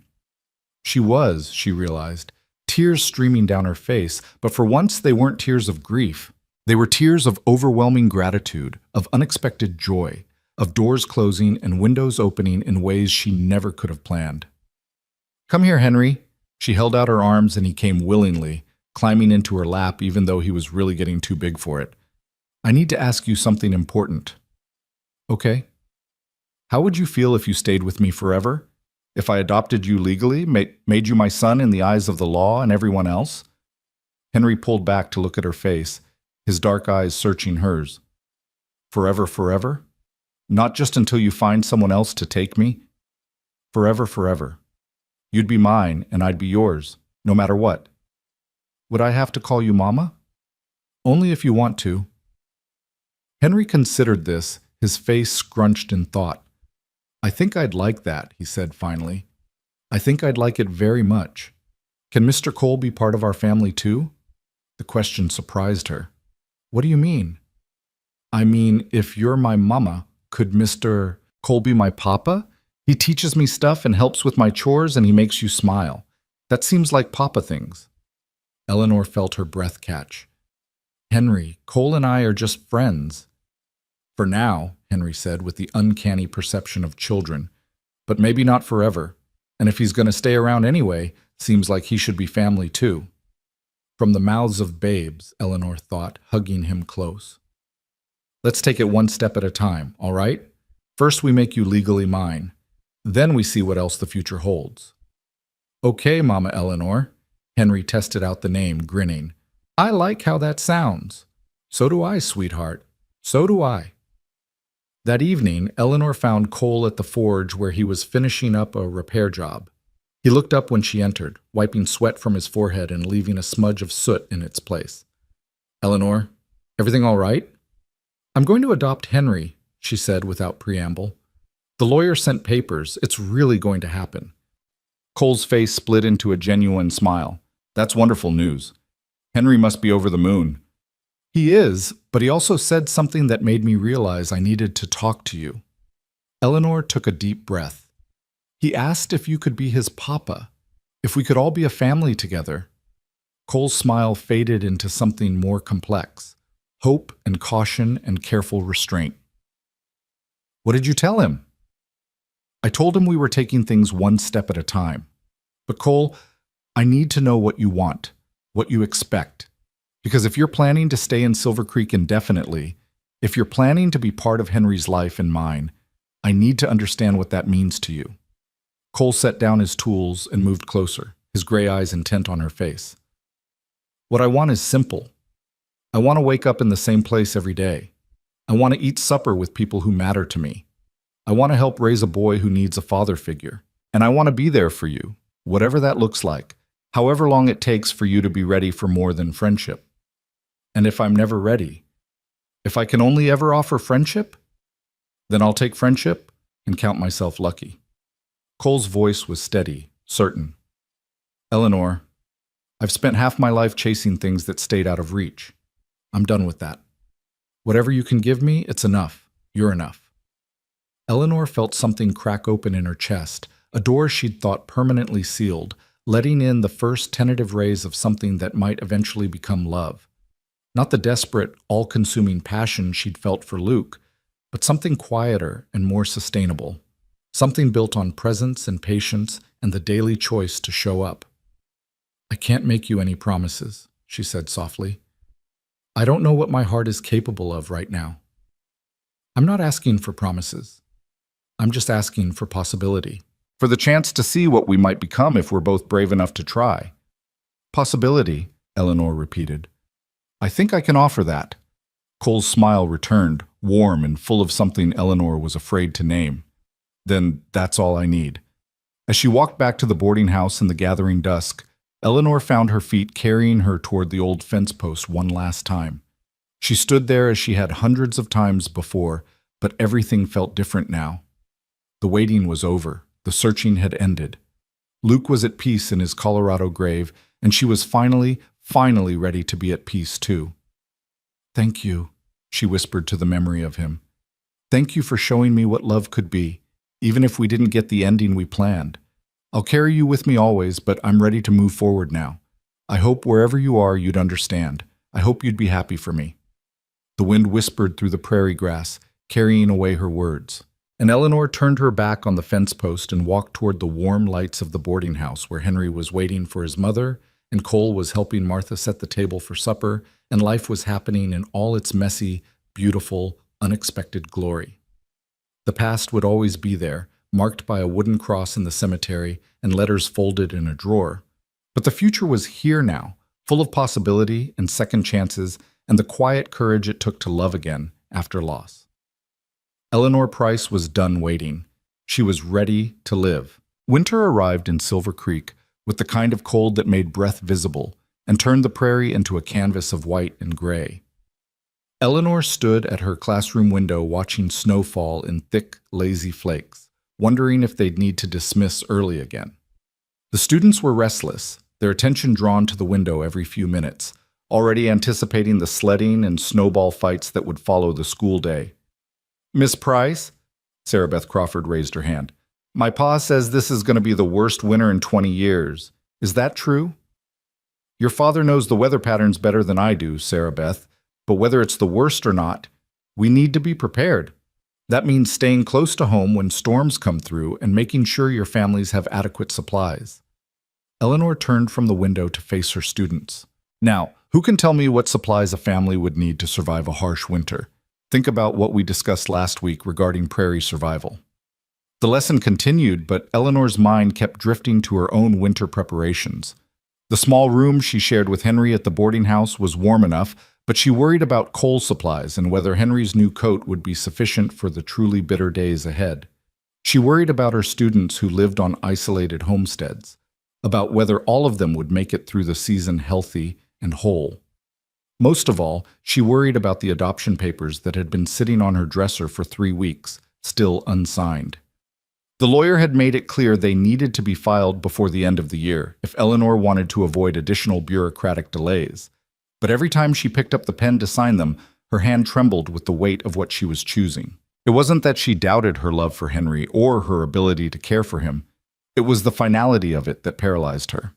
Once she signed those papers, she was declaring to the world that this was her life now, single mother, school teacher, woman who'd given up on the dreams she'd carried west. It felt like signing away the last remnants of the Eleanor who'd fallen in love with Luke Callahan, who'd believed in fairy tale endings and happily ever afters. The school day ended with a dusting of snow on the ground and more falling steadily. Eleanor dismissed the students early, watching carefully to ensure each group headed toward home before she allowed herself to leave. Henry waited at his usual desk, already bundled in his coat, practicing the alphabet with a piece of chalk on his personal slate. "Ready to go home?" Eleanor asked, pulling on her own shawl and the heavy wool coat Martha had altered for her. "Can we stop at the forge first? Mr. Cole said he had a surprise for me." Eleanor felt the now familiar flutter in her chest at the mention of Cole's name, a sensation she still wasn't sure how to interpret or what to do about. "All right, but just for a few minutes. The snow is getting heavier." They made their way through Silver Creek's main street, now transformed into a winter scene that would have looked at home on a Christmas card. Smoke rose from chimneys, windows glowed with lamplight, and the few people out braved the cold with hunched shoulders and quick steps. The forge was at the far end of town, a squat building that radiated heat even from the outside. Cole looked up when they entered, his face breaking into a smile that made Eleanor's heart do complicated things. He was covered in soot as usual, his sleeves rolled up despite the cold, his gray eyes bright in the firelight from the forge. "Right on time," he said, wiping his hands on a rag. "Henry, come here. I've got something for you." Henry rushed forward eagerly, all traces of his earlier solemnity forgotten in the excitement of a promised surprise. Cole reached behind his workbench and produced a small wooden box, which he opened to reveal a set of simple tools, a small hammer, a pair of tongs, and several metal files. "These are your tools now," Cole said, crouching down to Henry's level. "I made them specially sized for your hands. If you want, I can teach you basic metalwork. Nothing dangerous, just simple projects. But only if your mother agrees."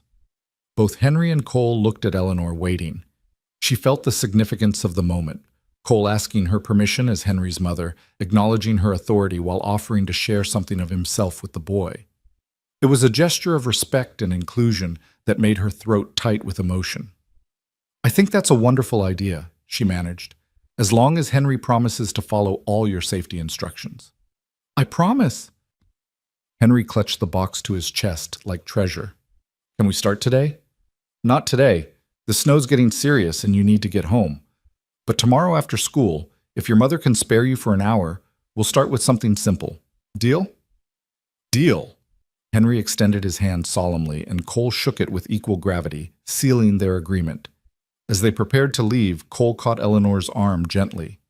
"Can you wait just a minute? There's something I want to show you, too." Eleanor nodded, curiosity overriding her concern about the weather.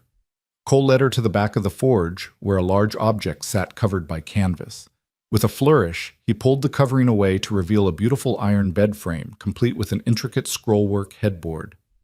"I've been working on it in the evenings," Cole said, suddenly shy. "I heard you mention that Henry was getting too big for the small bed in your room, and I thought you might need something larger. Something that could be his, that would make that room feel more like a real home." Eleanor ran her fingers over the metalwork, marveling at the craftsmanship. Each scroll and curve was perfectly executed, the joints solid and smooth. It was the kind of work that took time and patience and genuine care, not something knocked together quickly, but something built to last.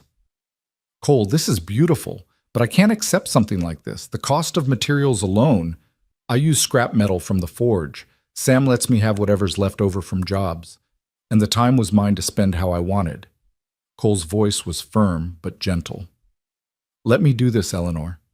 Let me give Henry something that's his own, something he can keep no matter what happens." The implication hung in the air between them. No matter what happens with us, with you and me, with whatever this thing is that we're building. Eleanor understood that Cole was drawing a line between his feelings for her and his care for Henry, making it clear that his commitment to the boy wasn't contingent on her reciprocation. "Thank you," she said softly. "It means more than you know. When can you deliver it?" "Tomorrow?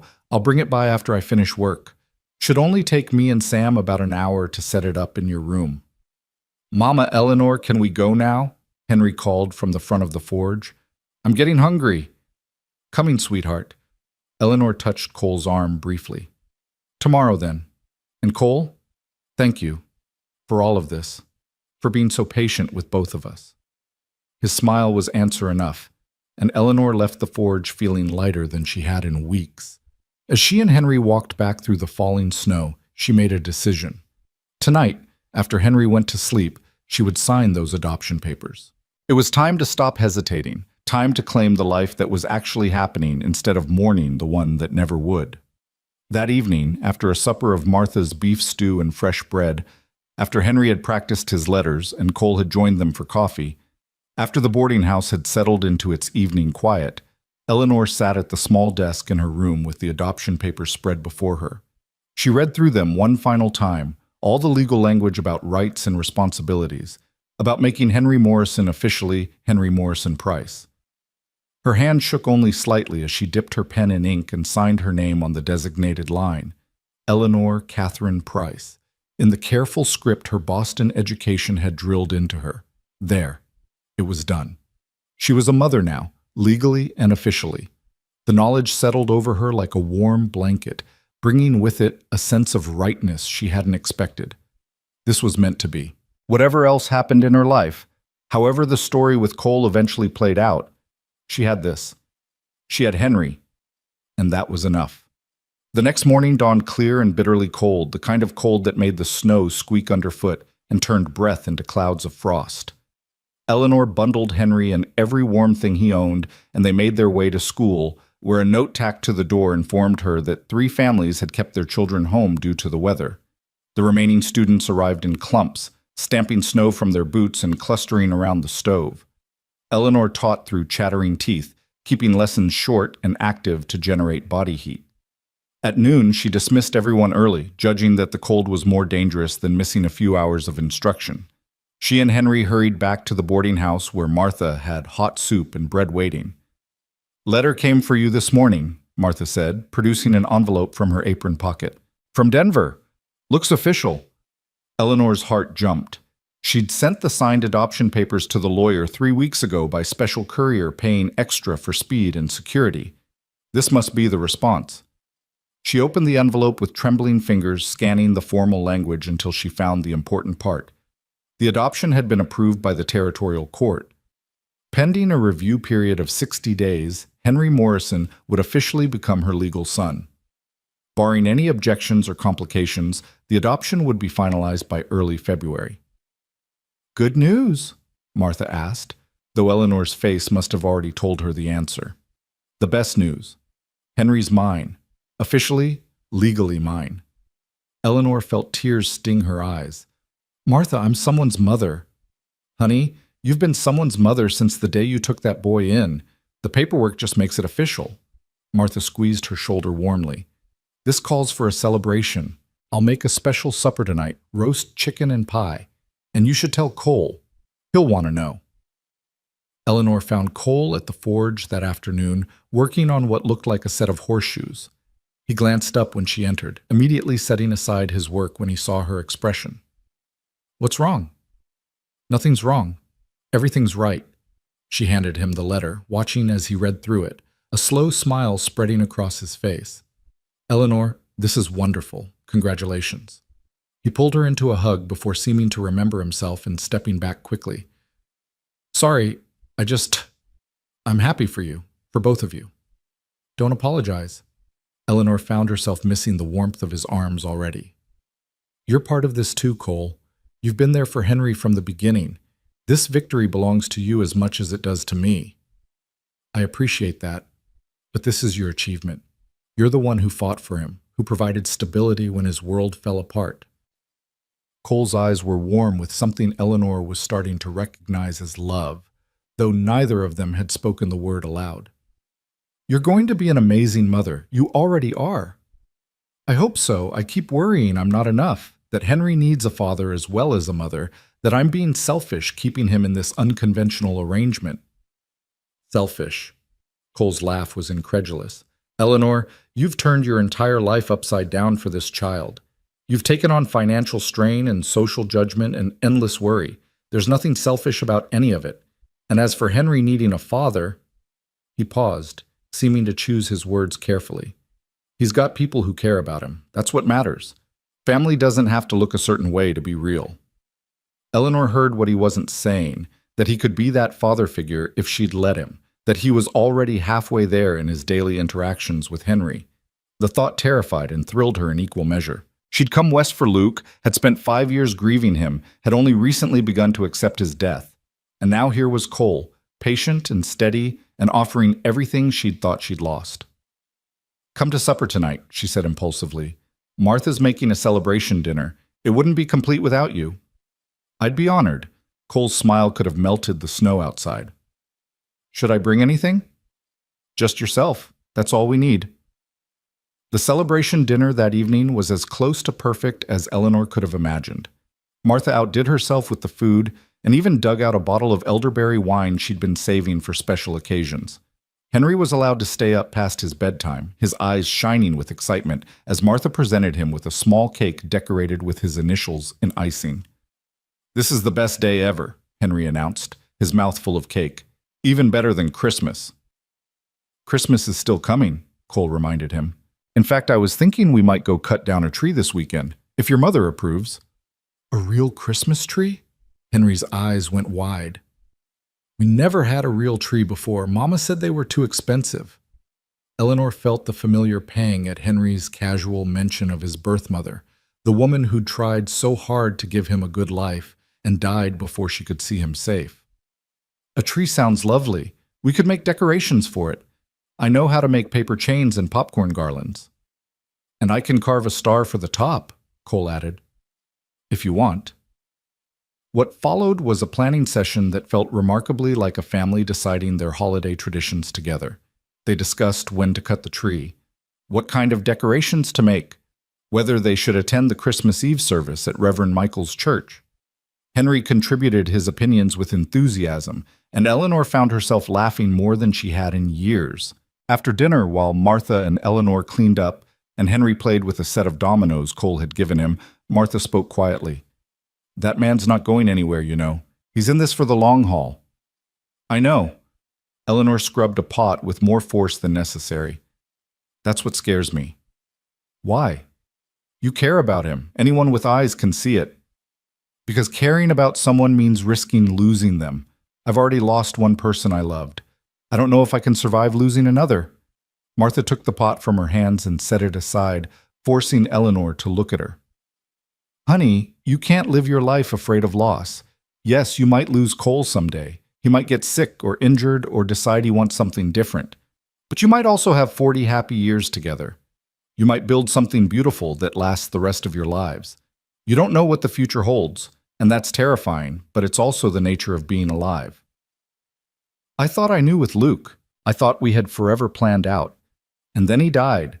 And I spent 5 years in limbo, not living, but not quite dead either. I don't want to go through that again. Then don't. Martha's voice was firm. If the worst happens and you lose Cole, grieve him properly and move forward. Don't spend 5 years standing at fence posts. You've learned that lesson already. Use it. Eleanor wanted to argue, to list all the reasons why opening her heart again was foolish and dangerous. But Martha's words resonated with uncomfortable truth. She had learned something from those 5 years of waiting. She'd learned how not to grieve, how not to live. If she let fear dictate her choices now, she'd be betraying everything she'd learned from that painful education. I'm not ready yet, she said finally. To tell Cole how I feel, to take that step, but maybe I'm getting closer. Then take your time. God knows that man will wait. Martha returned to washing dishes. Just don't take so long that you forget how to be happy. You deserve happiness, Eleanor. Both you and that sweet boy deserve a full, joyful life. The weekend arrived with more snow and temperatures that made even short trips outside an ordeal. Cole arrived Saturday morning with a sled and a saw, bundled in so many layers he looked twice his normal size. Henry was beside himself with excitement, bouncing around the boarding house until Martha threatened to make him sit still or miss the adventure entirely. They walked about a mile out of town to a grove of young pines Cole had scouted earlier in the week. The snow was knee-deep in places, and Eleanor found herself grateful for Cole's strength as he broke trail ahead of them, making the journey easier for her and Henry. What about that one? Henry pointed to a tree that must have been 12 feet tall. Too big for your room, Cole said diplomatically. We need something maybe 6 feet, 7 at most. Something that'll fit with room for a star on top. They walked through the grove, examining trees and debating their merits. Henry advocated passionately for the biggest tree possible, while Eleanor argued for something more practical. Cole mediated between them, finding options that might satisfy both preferences. Eventually, they agreed on a full, symmetrical pine that stood about 6.5 feet tall. Cole made quick work of felling the tree, his saw biting through the trunk with practiced efficiency. As the tree fell into the snow with a soft whoosh, Henry cheered and immediately began trying to drag it toward the sled. It took all three of them to maneuver the tree onto the sled and secure it properly, and by the time they finished, everyone was breathing hard and laughing at the absurdity of their snow-covered appearances. The walk back to town was slower, with Cole pulling the laden sled and Eleanor and Henry following in the trail he'd already broken. Henry chattered nonstop about how they'd decorate the tree and where they'd put it, and whether Santa Claus might bring him a present this year. Eleanor and Cole exchanged amused glances over his head, and Eleanor felt something warm unfurl in her chest, a glimpse of what family could look like, should look like. They set the tree up in the corner of Eleanor's room, Cole fashioning a simple stand from scrap wood, while Eleanor and Henry began making decorations. Martha contributed red ribbon and popcorn from the boarding house kitchen, and several of Eleanor's students stopped by with paper ornaments they'd made specifically for Henry's first Christmas tree. By evening, the tree stood resplendent, if somewhat haphazard, in the corner. Paper chains looped between branches, popcorn garlands draped artistically, and Martha's red ribbon provided splashes of color throughout. The carved wooden star Cole had promised sat at the top, simple but perfect, catching the lamplight and sending shadows dancing across the ceiling. It's the most beautiful tree in the whole world, Henry declared, lying on his bed and staring at it with undisguised awe. Don't you think so, Mama Eleanor? The casual use of the name still made Eleanor's heart skip. I think it's perfect, and I think we should thank Mr. Cole for helping us get it. Henry bounded off the bed and threw his arms around Cole's waist. Thank you, Mr. Cole. This was the best day of my whole life. Cole looked startled by the embrace, but recovered quickly, ruffling Henry's hair with genuine affection. You're welcome, son. We'll have to make it a tradition. Cut a tree together every Christmas from now on. The word son hung in the air, and Eleanor saw the moment Cole realized what he'd said, the flash of concern that he'd overstepped. But Henry just beamed and returned to staring at the tree, oblivious to the undercurrents of adult emotion swirling around him.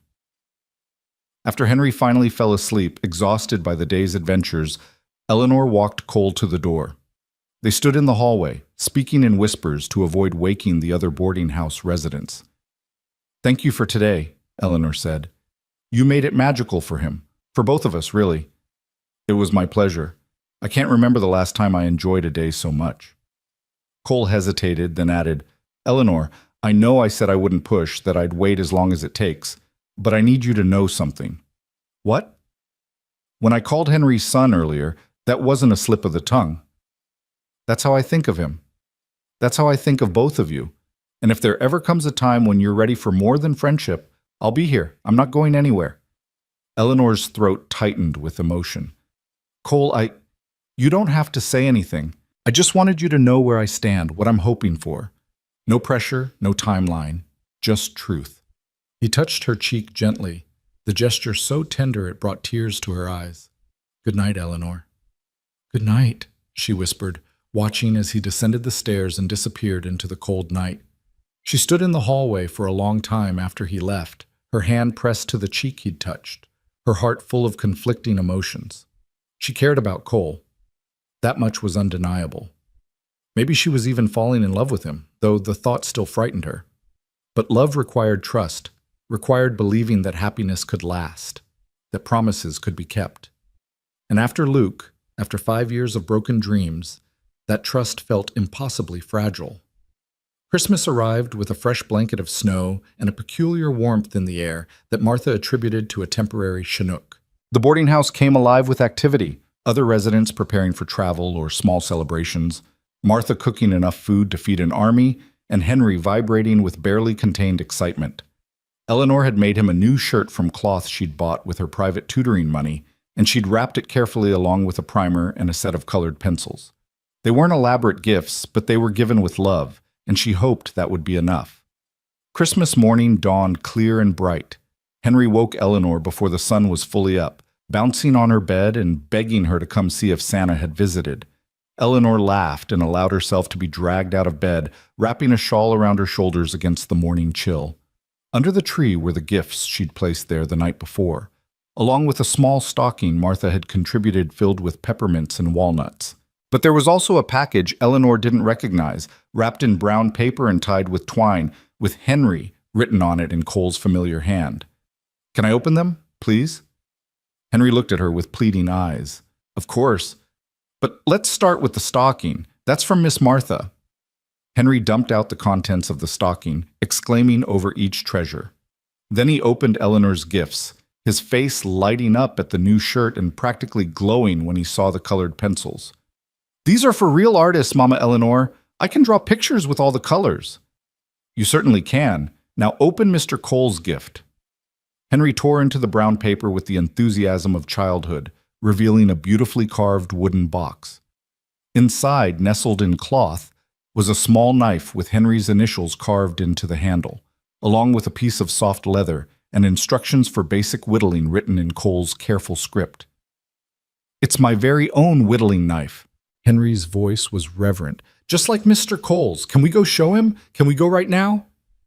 Henry, it's barely sunrise. Mr. Cole is probably still sleeping. No, I'm not. Cole's voice came from the doorway, and Eleanor turned to find him standing there with a shy smile, holding a package of his own. Merry Christmas, Eleanor. She took the package with trembling hands, acutely aware that she had nothing to give him in return. Inside was a beautiful shawl, woven in deep blues and grays, that reminded her of Cole's eyes, soft and warm and clearly expensive. Cole, I can't accept this. It's too much. It's not nearly enough, but it's practical, and I noticed your old shawl was getting threadbare. Please, let me do this. Eleanor wrapped the shawl around her shoulders, feeling the quality of the weave, the warmth it provided. Thank you. It's beautiful. I just wish I had something to give you in return. You've given me more than you know. Cole glanced at Henry, who was examining his knife with careful reverence. You've given me a reason to stay in one place. You've given me something to build toward instead of run from. That's gift enough for any lifetime.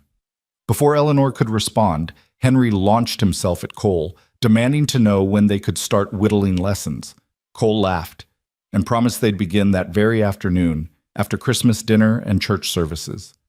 The morning dissolved into warmth and laughter, with Martha joining them for coffee and sweet rolls, and even some of the other boarding house residents stopping by to admire Henry's tree and gifts. That evening, after Christmas dinner and church, and an exhausting afternoon of whittling lessons that resulted in several small cuts and one fairly decent attempt at a whistle, Eleanor stood at her window watching snow begin to fall again. Henry was fast asleep in his new bed, the carved one Cole had made, clutching his whittling knife like a talisman. The Christmas tree glowed softly in the lamplight, casting gentle shadows across the room. A soft knock at her door made her turn. Cole stood in the hallway, hat in hand, looking uncertain in a way she rarely saw from him. "I'm sorry to disturb you so late. I just wanted to check that Henry liked his gift." "He loved it. He's been talking about nothing else all day." Eleanor stepped into the hallway, pulling her door partially closed to avoid waking Henry. "Cole, about what you said the other night. You don't have to respond. I meant what I said about no pressure." "Just let me finish." Eleanor took a deep breath, trying to find the right words for what she needed to say. "I'm not ready yet for everything you're offering. My heart is still healing, still learning how to trust again. But I want you to know that I'm working toward it. I'm working toward being brave enough to risk loving someone again." Cole's expression softened. "That's all I needed to hear, that you're working toward it, not running from it. I can wait, Eleanor. I'm good at waiting." "You shouldn't have to wait forever." "Then it's a good thing I'm not planning on it." He smiled, that warm, patient smile that made Eleanor's defenses crumble a little more each time. "Take all the time you need. I'll be here." After he left, Eleanor returned to her window and looked out at the snow-covered prairie. Somewhere out there in a sealed mine shaft in Colorado, Luke Callahan rested in eternal sleep. She would always carry him with her, would always remember what they'd shared. But she was beginning to understand that honoring his memory didn't mean refusing to live fully in the present. Cole wasn't Luke. He didn't make her heart race with wild passion or fill her with desperate longing. What he offered was different, steadier, quieter, built on daily choices and consistent presence. It was the kind of love that would weather storms rather than burn out in spectacular flame. And maybe, Eleanor thought, maybe that was exactly what she needed, what both she and Henry needed. The new year arrived with bitter cold and news that changed everything. Eleanor was preparing lessons one morning when Martha knocked on her door, her face grave.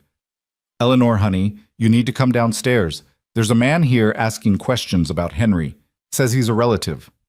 Eleanor's blood turned to ice. "What kind of relative?" "Uncle, he claims. Brother to Henry's mother. Says he's been searching for the boy since he heard about his sister's death." Eleanor's first instinct was to refuse, to hide Henry, to claim he wasn't there. But she forced herself to remain calm, to think rationally. If this man truly was Henry's uncle, he had legal rights. The adoption wasn't finalized yet. They were still in the review period. An objection from a blood relative could derail everything. She found the man in Martha's parlor, a thin, weathered individual in his 40s with red-rimmed eyes and work-worn hands. He stood when Eleanor entered, removing his hat awkwardly. "Miss Price? I'm Samuel Morrison.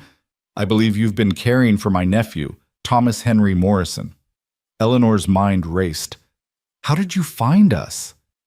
"I heard about my sister's death from the trail boss of that cattle drive.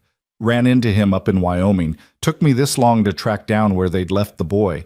I've been to 6 towns asking after a school teacher caring for an orphan."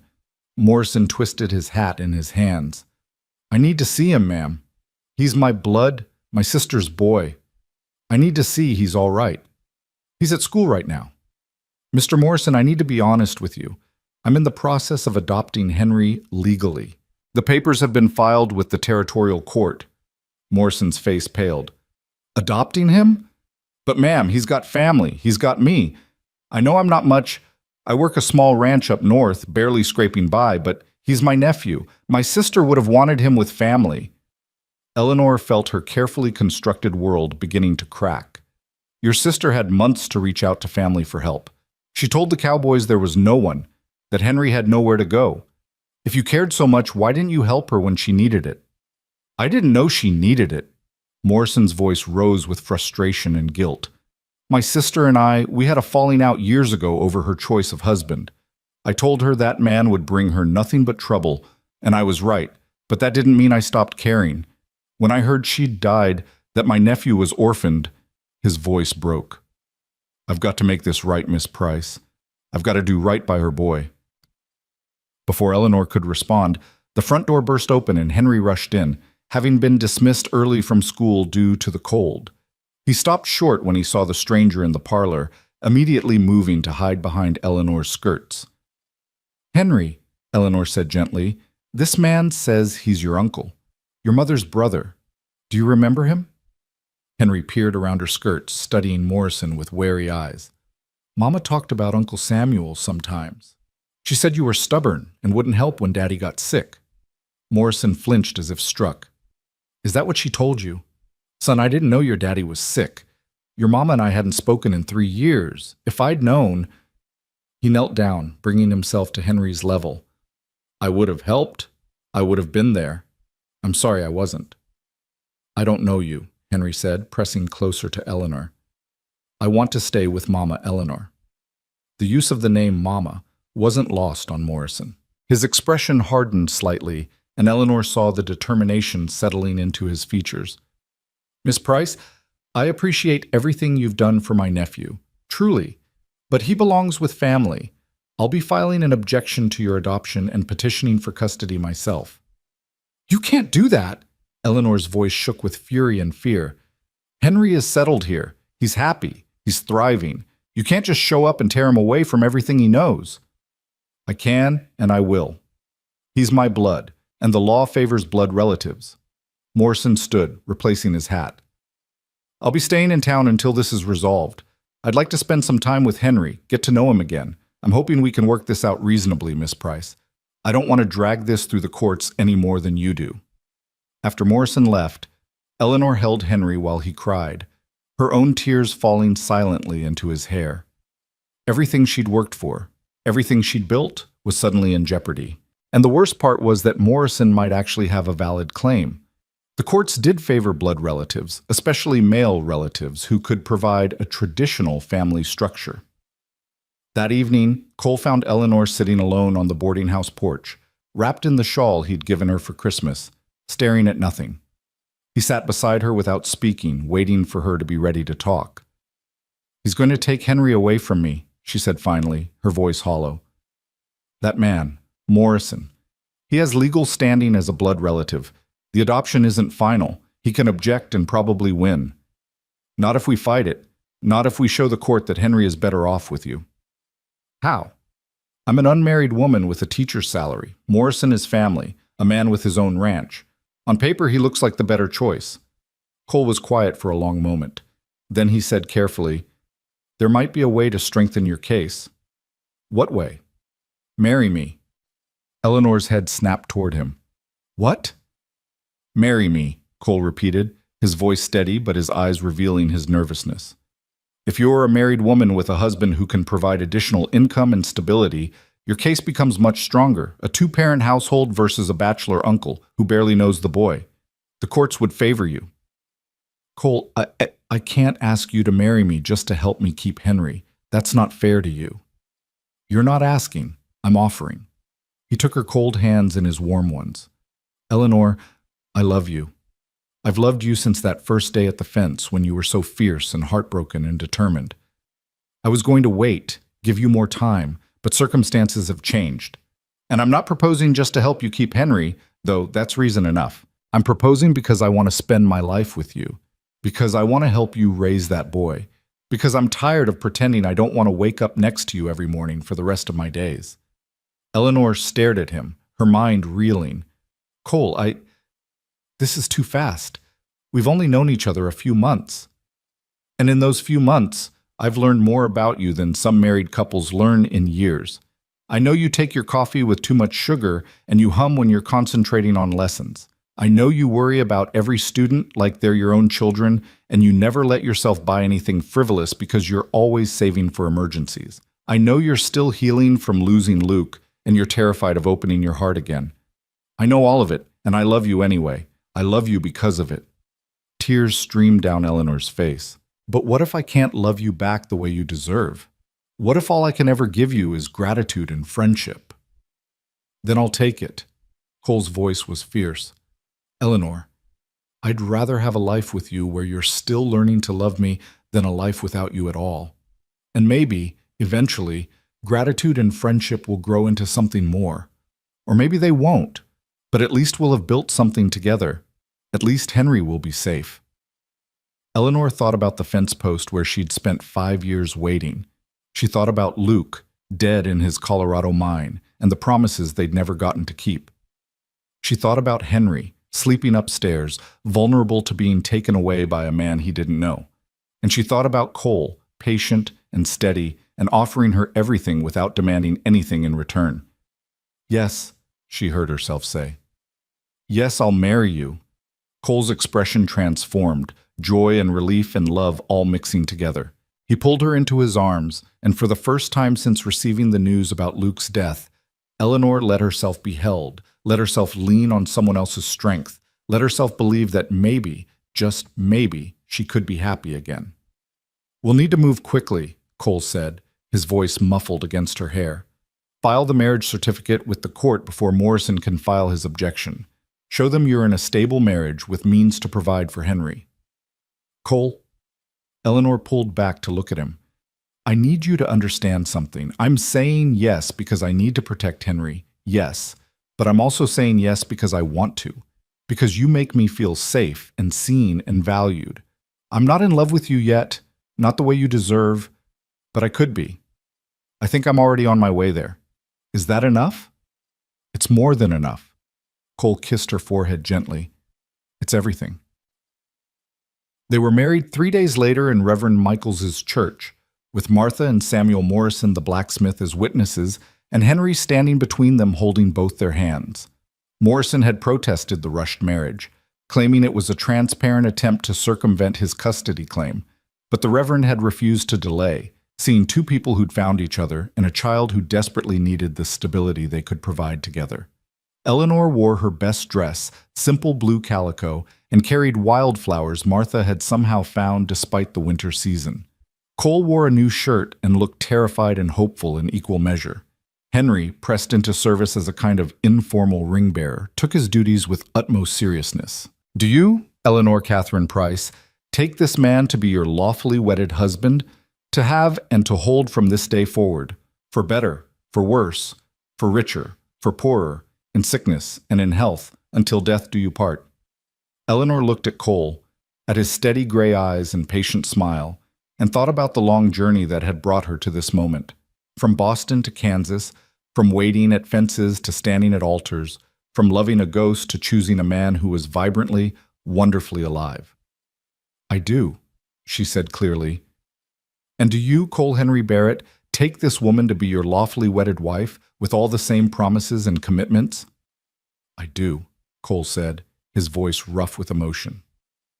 "Then, by the power vested in me by the territory of Kansas, I now pronounce you husband and wife. Mr. Barrett, you may kiss your bride." Cole leaned in and kissed Eleanor softly, reverently, with all the love and patience that had brought them to this moment. It wasn't the passionate, desperate kiss she'd once shared with Luke. It was something different, a promise, a beginning, a choice, made with open eyes and hopeful hearts.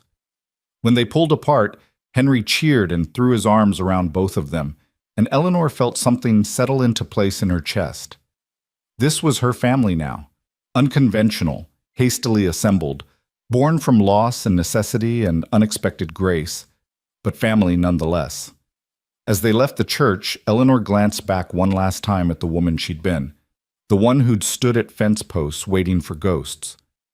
That woman was gone now, transformed by grief and love and the courage it took to choose life over waiting. Ahead, Cole held the door open, Henry danced in the snow, and the rest of Eleanor's life stretched out before her, unknown but no longer frightening. She'd learned that the future couldn't be controlled or predicted, only lived, and she was finally, truly ready to live it. The marriage changed everything and nothing all at once. Eleanor woke the morning after the wedding in the same room at Martha's boarding house, in the same bed she'd slept in for 3 years, with Henry still snoring softly in his bed across the room. The only difference was the simple gold band on her finger and the knowledge that somewhere in town, Cole was waking up as her husband. They'd agreed to maintain separate rooms for now, to give Henry time to adjust and Eleanor time to grow comfortable with the new reality of being married. It was an unconventional arrangement, but then again, nothing about their relationship had been conventional from the start. Martha had offered them the largest room in the boarding house once it became available in the spring, one with space enough for all three of them. But for now, they'd continue as they'd been, with the addition of a marriage certificate filed with the territorial court. That certificate was the weapon they needed against Samuel Morrison's custody claim. Cole had delivered it personally to the lawyer in Denver, along with testimonials from Reverend Michaels, Martha, and half a dozen other Silver Creek residents attesting to Eleanor's character and Henry's well-being under her care. The response from Morrison had been swift and bitter. A letter accusing Eleanor of manipulating the situation and Cole of marrying her solely to circumvent proper custody procedures. "Let him accuse," Cole had said when Eleanor showed him Morrison's letter, her hands shaking with anger and fear. "The law is on our side now. You're a married woman with a stable home and community support. Morrison is a bachelor with no relationship to the boy. The court will see that." But Eleanor wasn't so certain. She'd learned over the past years that the law didn't always work the way it should, that justice often favored those with money or connections or simply the right gender. Morrison might be a stranger to Henry, but he was also a man, a blood relative, and someone who could argue that a ranch offered more opportunities than a schoolteacher's modest income. The uncertainty hung over Eleanor like a storm cloud throughout January. She taught her students with half her attention, the other half always listening for news, for a letter from the court, for any indication of how the custody battle would resolve. Henry sensed her anxiety and became clingy, following her around the boarding house, asking repeatedly if Uncle Samuel was going to take him away. "No one's taking you anywhere," Eleanor told him firmly, though her heart hammered with the lie. She couldn't promise that. She couldn't promise anything except that she'd fight with everything she had to keep him. Cole became a constant presence, walking Eleanor to and from school, taking his meals at the boarding house, spending his evenings teaching Henry metalwork, or reading to him from the adventure novels Eleanor had ordered from the general store. He slept in his rented room above the forge, but was at the boarding house so often that even the other residents began treating him as part of the household. He never pushed for more from Eleanor than she was ready to give, never demanded his marital rights or complained about their unusual arrangement.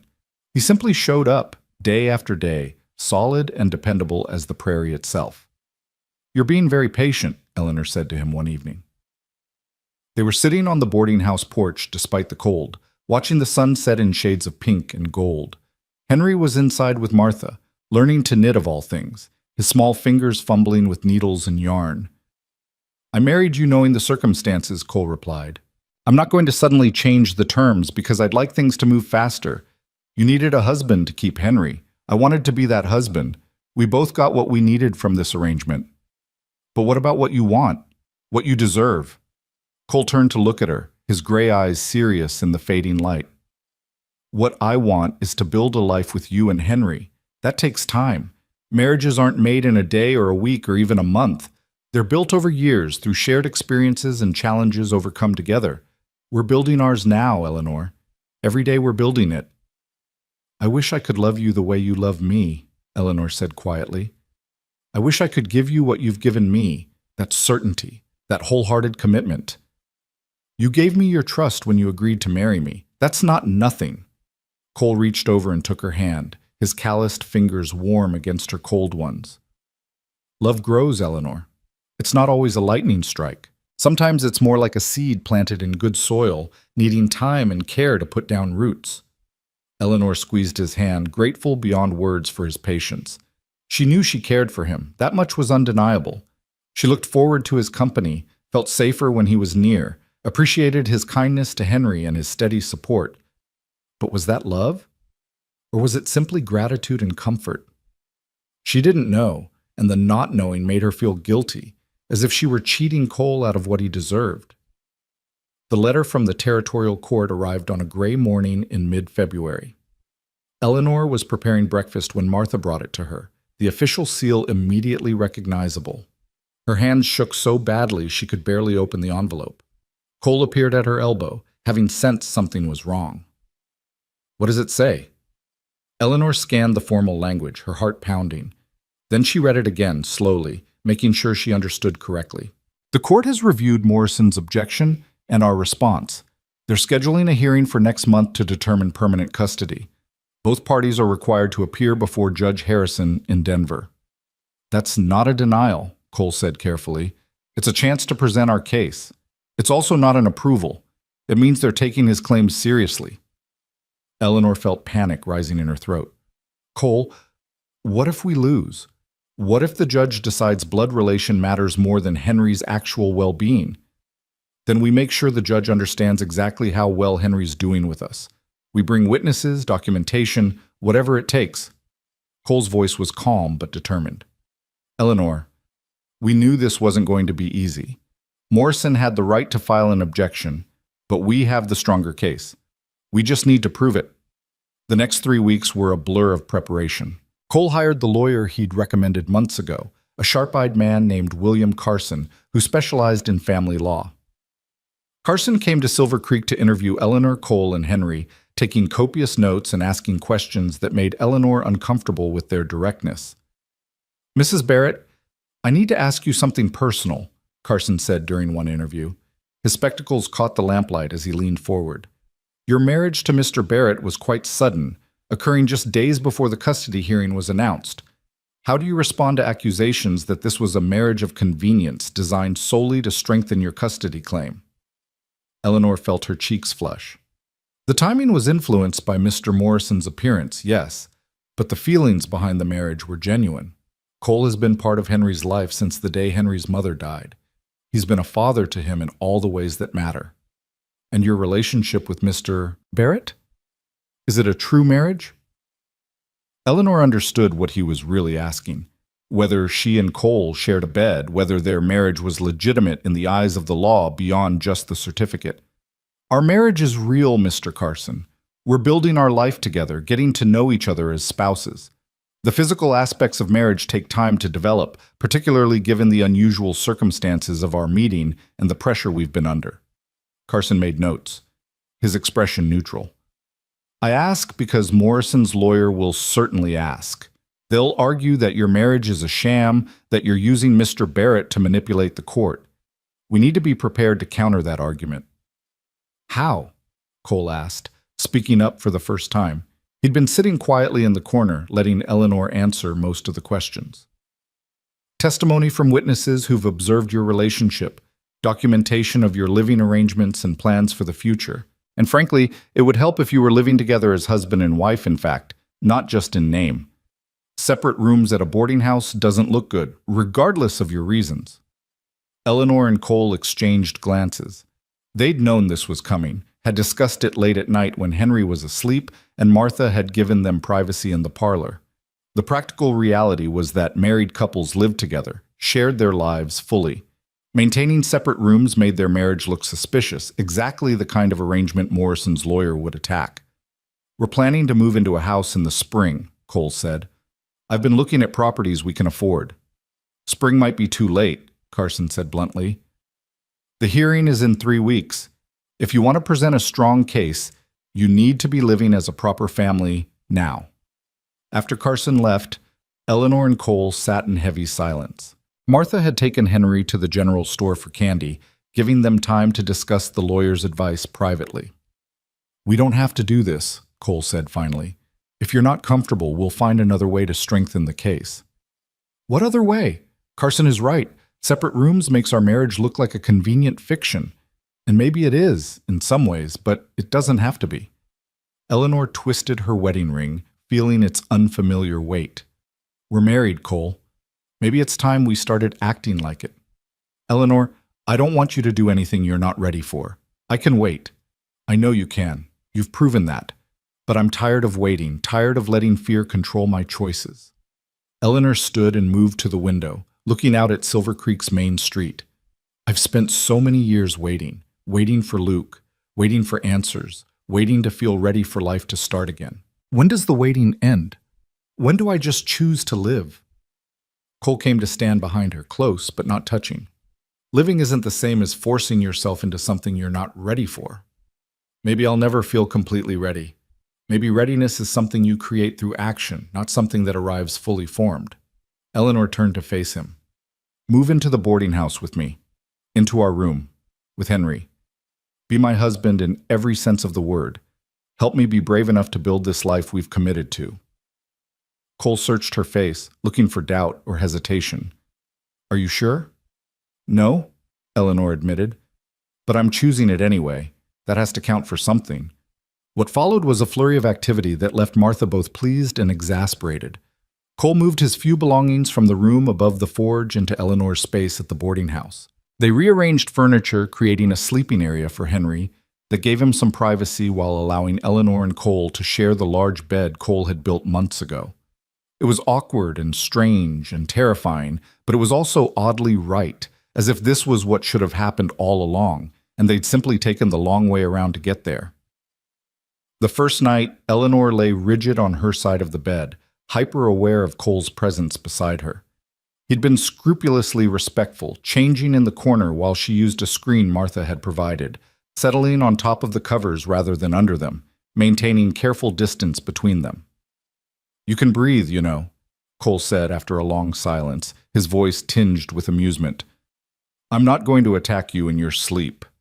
Despite her nerves, Eleanor laughed. I know that. I just don't know how to do this, how to be married to someone I'm still getting to know. The same way you do everything else, one day at a time. Come on. 1 hour at a time if necessary. Cole shifted slightly, and Eleanor felt the mattress move beneath his weight. We'll figure it out, Eleanor. There's no rule book, no right way to do this. We'll make it up as we go. What if I'm terrible at being a wife? What if I can't give you what you need? Then we'll work through it together. Marriage isn't about being perfect. It's about choosing each other, day after day, even when it's hard. Cole's voice was gentle in the darkness. I chose you, Eleanor. I choose you now. And I'll choose you tomorrow, and every day after that, regardless of what you can or can't give me. Eleanor felt tears slip down her cheeks, grateful for the darkness that hid them. I'm going to try to be worthy of that choice. You already are. They fell asleep that way, on opposite sides of the bed, careful not to touch. Two people learning what it meant to share space and life and hope. But sometime in the night, Eleanor reached across the distance between them and found Cole's hand. He wove his fingers through hers, and they slept that way, connected by the smallest gesture of trust. Henry adjusted to the new arrangement with surprising ease. He seemed to understand, on some level, that having Cole fully integrated into their family made them stronger, more legitimate in the eyes of the world that wanted to take him away. He started calling Cole Papa Cole without anyone suggesting it, the name emerging naturally as Cole continued to be present for all the small moments that defined fatherhood, helping with homework, fixing broken toys, enforcing bedtime, doling out praise and discipline in equal measure. The three of them developed routines and rhythms that felt increasingly natural. Cole would wake first, starting the fire and heating water for washing. Eleanor would make breakfast while Cole helped Henry dress and comb his hair. They'd walk to school together, Cole heading to the forge, while Eleanor and Henry disappeared into the classroom. Evenings were spent on lessons and games and the 100 small tasks that filled family life. And nights, Eleanor and Cole would lie in their shared bed, talking in whispers about the day past and the day to come, slowly learning each other's stories, slowly building the foundation of intimacy that true marriage required. Tell me about your brother, Eleanor said one night, about a week into their new living arrangement. The one you spent 10 years searching for. Cole was quiet for so long Eleanor thought he might not answer. Then he began to speak, his voice low and rough with old grief. His name was Matthew. He was 2 years younger than me, wild and impulsive where I was careful and steady. When the war started, our father forbade both of us from enlisting, said the ranch needed us more than the army did. But Matthew couldn't stand it. He was 17 and full of ideals about honor and duty. One night he just left, took his best horse, and headed south to join the Confederate forces. You must have been angry, furious, terrified, guilty that I hadn't stopped him somehow. Cole shifted in the bed, and Eleanor felt him turn toward her. I waited out the war, helped my father keep the ranch running, kept thinking Matthew would come home once it was over, that he'd show up with stories and scars and that same wild grin, but he never did. When did you start searching? After my father died in '68, The ranch went to me, but I couldn't stand being there without either of them. I sold it and spent the next 10 years following every rumor, every possible lead about Matthew Barrett from Texas. Talked to veterans, checked muster rolls, visited battlefields and hospitals and prisoner camps. Found nothing. It was like he'd just vanished into smoke. Eleanor reached across the darkness and found his hand. When did you finally stop? About a year before I met you. I was in Colorado tracking down yet another Matthew Barrett who turned out to be the wrong person. And I was standing in this saloon looking at this stranger's face, and I just broke. I realized I'd wasted a decade of my life chasing a ghost, that Matthew was probably dead, and I'd never know how or when or where. And I realized that while I'd been searching for him, I'd stopped living my own life. I was 33 years old, and I had nothing, no home, no family, no purpose beyond this futile search. What did you do? I got drunk, if I'm being honest. Spent 3 days feeling sorry for myself. Then I picked myself up, took a job with a cattle drive, and started trying to figure out who Cole Barrett was when he wasn't defined by searching for his brother. Cole squeezed her hand gently.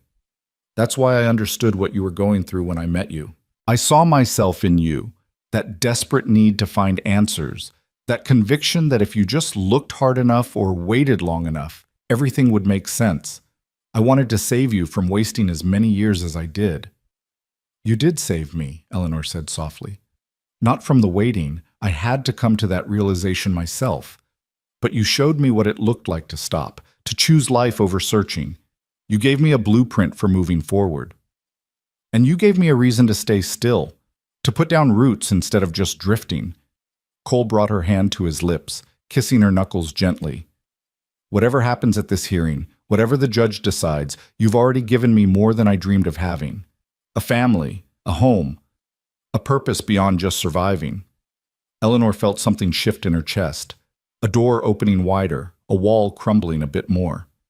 She moved across the bed, closing the distance between them, and rested her head on Cole's shoulder. He wrapped his arm around her, drawing her close, and they lay that way in the darkness, two wounded souls learning to heal together.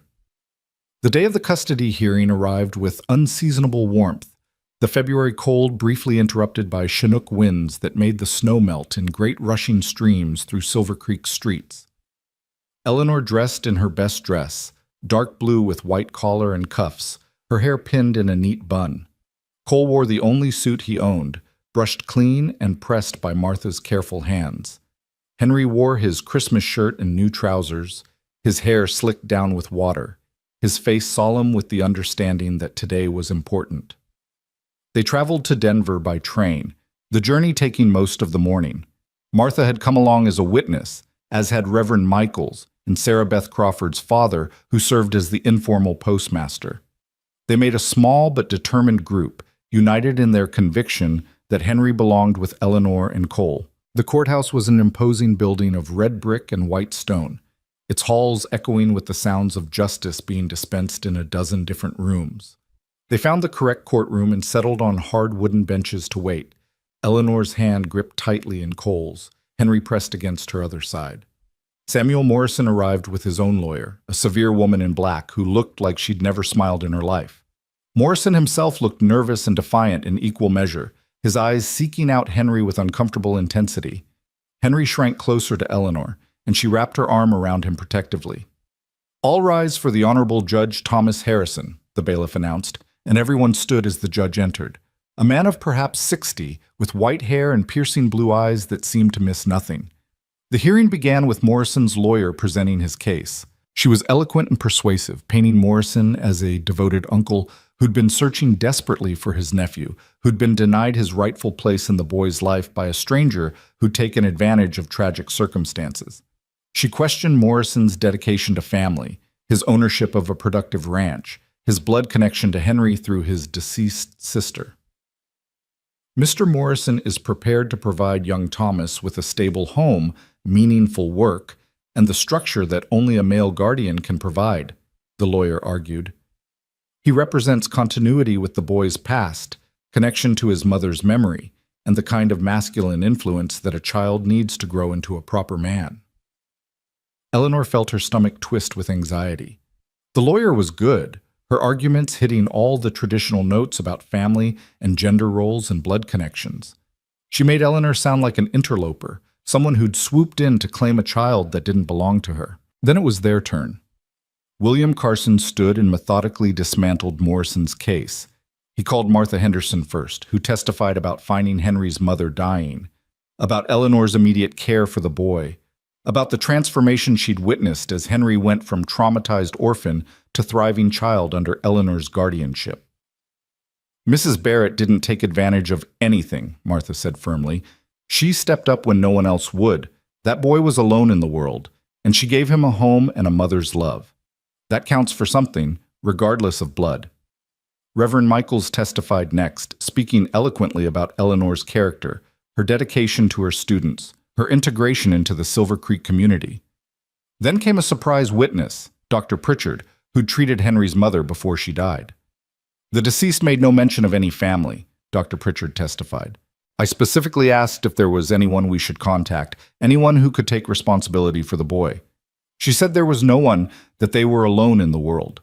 If Mr. Morrison was such a devoted uncle, why didn't his sister mention him? Why didn't she ask us to contact him? The question hung in the air, and Eleanor saw Morrison flinch. His lawyer tried to counter, arguing that the estrangement between Morrison and his sister didn't negate his rights, but the damage was done. The judge made notes, his expression thoughtful. Finally, Carson called Henry himself to the stand. Eleanor's heart clenched as her small boy walked forward, was sworn in, and settled into the witness chair with his feet dangling well above the floor. "Henry," Carson said gently, "do you know why we're all here today?" "Yes, sir. Uncle Samuel wants to take me away from Mama Eleanor and Papa Cole." "And how do you feel about that?" Henry's lower lip trembled, but his voice was steady. "I don't want to go. I don't know Uncle Samuel. Mama Eleanor took care of me when my real mama died. She gave me a home and helped me stop having bad dreams. Papa Cole teaches me things and plays with me and makes Mama Eleanor smile. They're my family now." "What about your uncle? He's your mother's brother. Doesn't that count for something?" "I guess," Henry said uncertainly. "But family isn't just about blood, is it? It's about who takes care of you and loves you and wants you around. Uncle Samuel might be blood, but he doesn't know me. He doesn't know that I like strawberry jam better than grape, or that I'm scared of thunder, or that I'm learning to whittle. Mama Eleanor and Papa Cole know all those things. That makes them my real family." Carson smiled gently. "Thank you, Henry. You can step down now." But before Henry could move, Morrison's lawyer stood. "I have a few questions for the boy, Your Honor." Judge Harrison nodded permission, and the severe woman approached Henry with a thin smile that didn't reach her eyes. "Henry, your mother, your real mother, did she ever tell you about your Uncle Samuel?" "Sometimes. She said he was stubborn and didn't like my daddy. But she spoke of him. She remembered him. Doesn't that suggest he was important to her?" Henry frowned, thinking. "I guess, but she also said family wasn't always there when you needed them. She said sometimes strangers turn out to be more family than blood ever was." Morrison's lawyer tried a few more questions, attempting to shake Henry's testimony, but the boy remained steadfast. He wanted to stay with Eleanor and Cole. They were his family now, regardless of blood or legal definitions. Finally, the lawyer gave up and Henry was allowed to step down, rushing immediately back to Eleanor's side. The final witness was Cole himself. He took the stand with quiet confidence, answering Carson's questions about his background, his relationship with Eleanor, his commitment to raising Henry. "Mr. Barrett," Carson asked, "your marriage to Eleanor occurred quite suddenly, shortly after Mr. Morrison appeared claiming custody. Can you explain the timing?" "I can. I'd been planning to propose to Eleanor for months, but I was waiting for her to be ready. She was widowed before we met, lost her first love in tragic circumstances. I knew she needed time to heal, to learn to trust again. When Morrison showed up threatening to take Henry away, it accelerated my timeline. But it didn't change my feelings or my intentions. I married Eleanor because I love her and want to spend my life with her. The timing was influenced by circumstances, but the commitment was genuine." "And your relationship with Henry? Why have you taken such an interest in a child who isn't biologically yours?" Cole's expression softened. "Because he needs a father, and I needed a son. It's that simple. From the day I met Henry, I saw a boy who was hurting and lost and trying so hard to be brave. I wanted to help him, to give him the stability and love every child deserves. Now I can't imagine my life without him. He's my son in every way that matters. Morrison's lawyer tried to cross-examine, to suggest Cole's motivations were suspicious or that his commitment would fade once the legal battle was over. But Cole remained unshakable, his love for both Eleanor and Henry evident in every word he spoke. Finally, Judge Harrison called for closing arguments. Both lawyers made their cases passionately, Morrison's emphasizing blood ties and traditional family structure, Eleanor's emphasizing actual relationship and demonstrated care. Then the judge called for a recess to deliberate. The waiting was excruciating. Eleanor paced the courthouse hallway, unable to sit still, her mind spinning through every possible outcome. Cole stood watch with Henry, who'd finally succumbed to nervous exhaustion and fallen asleep on a bench, his head in Cole's lap. Martha and the other witnesses gathered nearby, speaking in low tones, offering reassurance that felt hollow in the face of such uncertainty. "Whatever happens," Cole said quietly, when Eleanor finally sank down beside him, "we'll face it together. If the judge rules against us, we'll appeal. We'll fight this as long as it takes. And if we lose the appeal? If Morrison gets permanent custody?" Cole's jaw tightened. "Then we'll stay in Henry's life however we can. We'll write to him, visit if Morrison allows it, make sure he knows we didn't abandon him. We'll fight to stay connected even if we can't keep full custody." Eleanor nodded, trying to find comfort in the words even as her heart broke at the possibility of losing Henry. She'd fought so hard, had changed her entire life for this child. The thought of handing him over to a stranger was unbearable. After nearly 2 hours, the bailiff emerged and called them back into the courtroom. Eleanor's legs felt weak as she walked back inside. Cole's hand steady at her elbow, Henry now awake and pressed against her side. They resumed their seats, and Judge Harrison entered, his expression unreadable. "I've reviewed the testimony and evidence presented by both parties," the judge began, his voice carrying clearly through the silent courtroom. "This is a difficult case, with valid arguments on both sides. Mr. Morrison's blood relationship to the child cannot be dismissed lightly, and his willingness to take responsibility for his nephew speaks to his character. However, blood relationship alone does not determine what's in a child's best interest." Eleanor's heart hammered so hard she could barely hear the judge's next words. The court must consider the child's current well-being, his expressed preferences, and the stability of his living situation. The testimony makes clear that young Henry has thrived under Mrs. Barrett's care. He has formed strong attachments, has a stable home, is receiving education and emotional support. Most significantly, he has clearly expressed his desire to remain with the Barretts. Morrison leaned forward, his face tense, and Eleanor felt Cole's hand tighten on hers. "Mr. Morrison argues that his ranch can provide opportunities that a school teacher's income cannot.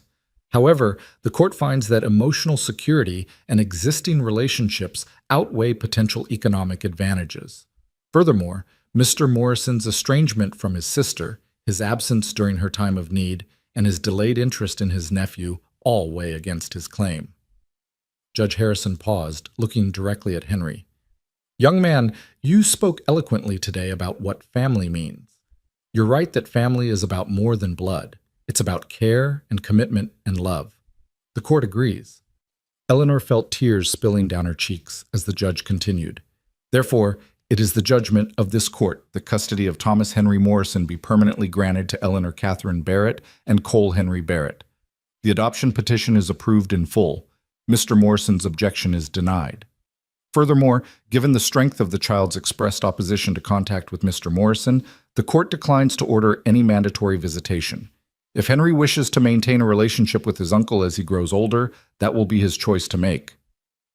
The gavel came down with a sharp crack that seemed to echo through Eleanor's entire body. They'd won. Henry was theirs. Permanently, legally, irrevocably theirs. Morrison stood abruptly, his face flushed with anger and grief. "This is wrong. He's my blood, my sister's boy. You can't just—" "Mr. Morrison," Judge Harrison's voice was stern, "this court's decision is final. You may file an appeal if you wish, but I warn you that the evidence against your claim is substantial. I suggest you accept this outcome with grace and perhaps reflect on why your sister chose not to contact you in her time of need. Morrison stared at Henry for a long moment, his expression a complicated mix of anger and loss and something that might have been regret. Then he turned and left the courtroom without another word, his lawyer hurrying after him. Eleanor pulled Henry into her arms, holding him so tightly he squeaked in protest. Cole wrapped his arms around both of them, and they stood that way in the middle of the courtroom, a family legally recognized and protected, forged through loss and choice and love that had grown in unexpected ways. "Is it really over?" Henry's voice was muffled against Eleanor's dress. "Uncle Samuel can't take me away?" "It's really over," Eleanor managed through her tears. "You're ours forever now, legally and officially ours." "Good," Henry said with the simple certainty of childhood. "Because I didn't want to go anywhere. I like being your son." The journey back to Silver Creek that evening felt dreamlike. Eleanor sat pressed against Cole's side, Henry asleep across both their laps, exhausted from the emotional day. Martha and the other witnesses celebrated quietly in their section of the train car, respecting the family's need for quiet processing of what had just occurred. "We did it," Eleanor whispered to Cole as darkness fell outside the window. "We actually did it." "You did it," Cole corrected gently. "You fought for him from the beginning. You changed your life for him. This victory is yours, Eleanor." "Ours," she insisted. "I couldn't have done it without you. Without this marriage, without your support, the court might have ruled differently." She paused, then added softly, "I married you because I needed to protect Henry. But somewhere along the way, it stopped being about necessity and started being about choice, about wanting you in my life, not just needing you." Cole's arm tightened around her shoulders. "Are you saying what I think you're saying?" Eleanor turned to look at him in the dim light of the train car, seeing the hope and careful restraint in his expression. She thought about the journey that had brought her here, from Boston to Kansas, from waiting at fences to standing in courtrooms, from loving a ghost to building a life with a man who'd proven his worth through patience and consistent presence. "I'm saying I think I'm falling in love with you," she said quietly. "Not the desperate, all-consuming love I felt for Luke. Something different. Something that feels more like choosing to be happy than falling into passion. Is that enough? Is that the kind of love you want?" Cole's smile was radiant, even in the darkness. "It's exactly the kind of love I want. The kind that's built on choice and compatibility and shared purpose. The kind that might last." He kissed her forehead gently. "I'll take your growing love and treasure it, Eleanor, and I'll keep earning it every day for the rest of our lives." They arrived back in Silver Creek near midnight to find the town dark and quiet, snow falling gently through the windless air. Cole carried Henry, still sleeping, while Eleanor and Martha gathered their bags. The boarding house was warm and welcoming, and Martha immediately set about making tea despite the late hour. "I'll give you 3 the large rooms starting tomorrow," Martha announced. "No arguments. You're a proper family now. You need proper space. And I'm raising your rent appropriately," she added with a smile that took the sting from the words. "Thank you, Martha." Eleanor hugged the older woman tightly. "For everything, for believing in us, for testifying, for being the family I needed when I first came to Kansas." "Nonsense. You'd have done the same for me." Martha shooed them toward their current room. "Now get that boy to bed properly. Tomorrow you can start figuring out what your new life looks like." That night, with Henry tucked safely in his bed and the lamp turned low, Eleanor and Cole lay together in their shared bed. Not on opposite sides this time, but close, touching, connected. Eleanor rested her head on Cole's chest, listening to the steady rhythm of his heartbeat, feeling safer and more at peace than she had in years. "Cole?" she said softly into the darkness. "Thank you for coming back. That day when you rode back to Silver Creek after the cattle drive left, when you decided to stay. Thank you for choosing us before we even knew we needed you." Cole's hand traced gentle patterns on her back.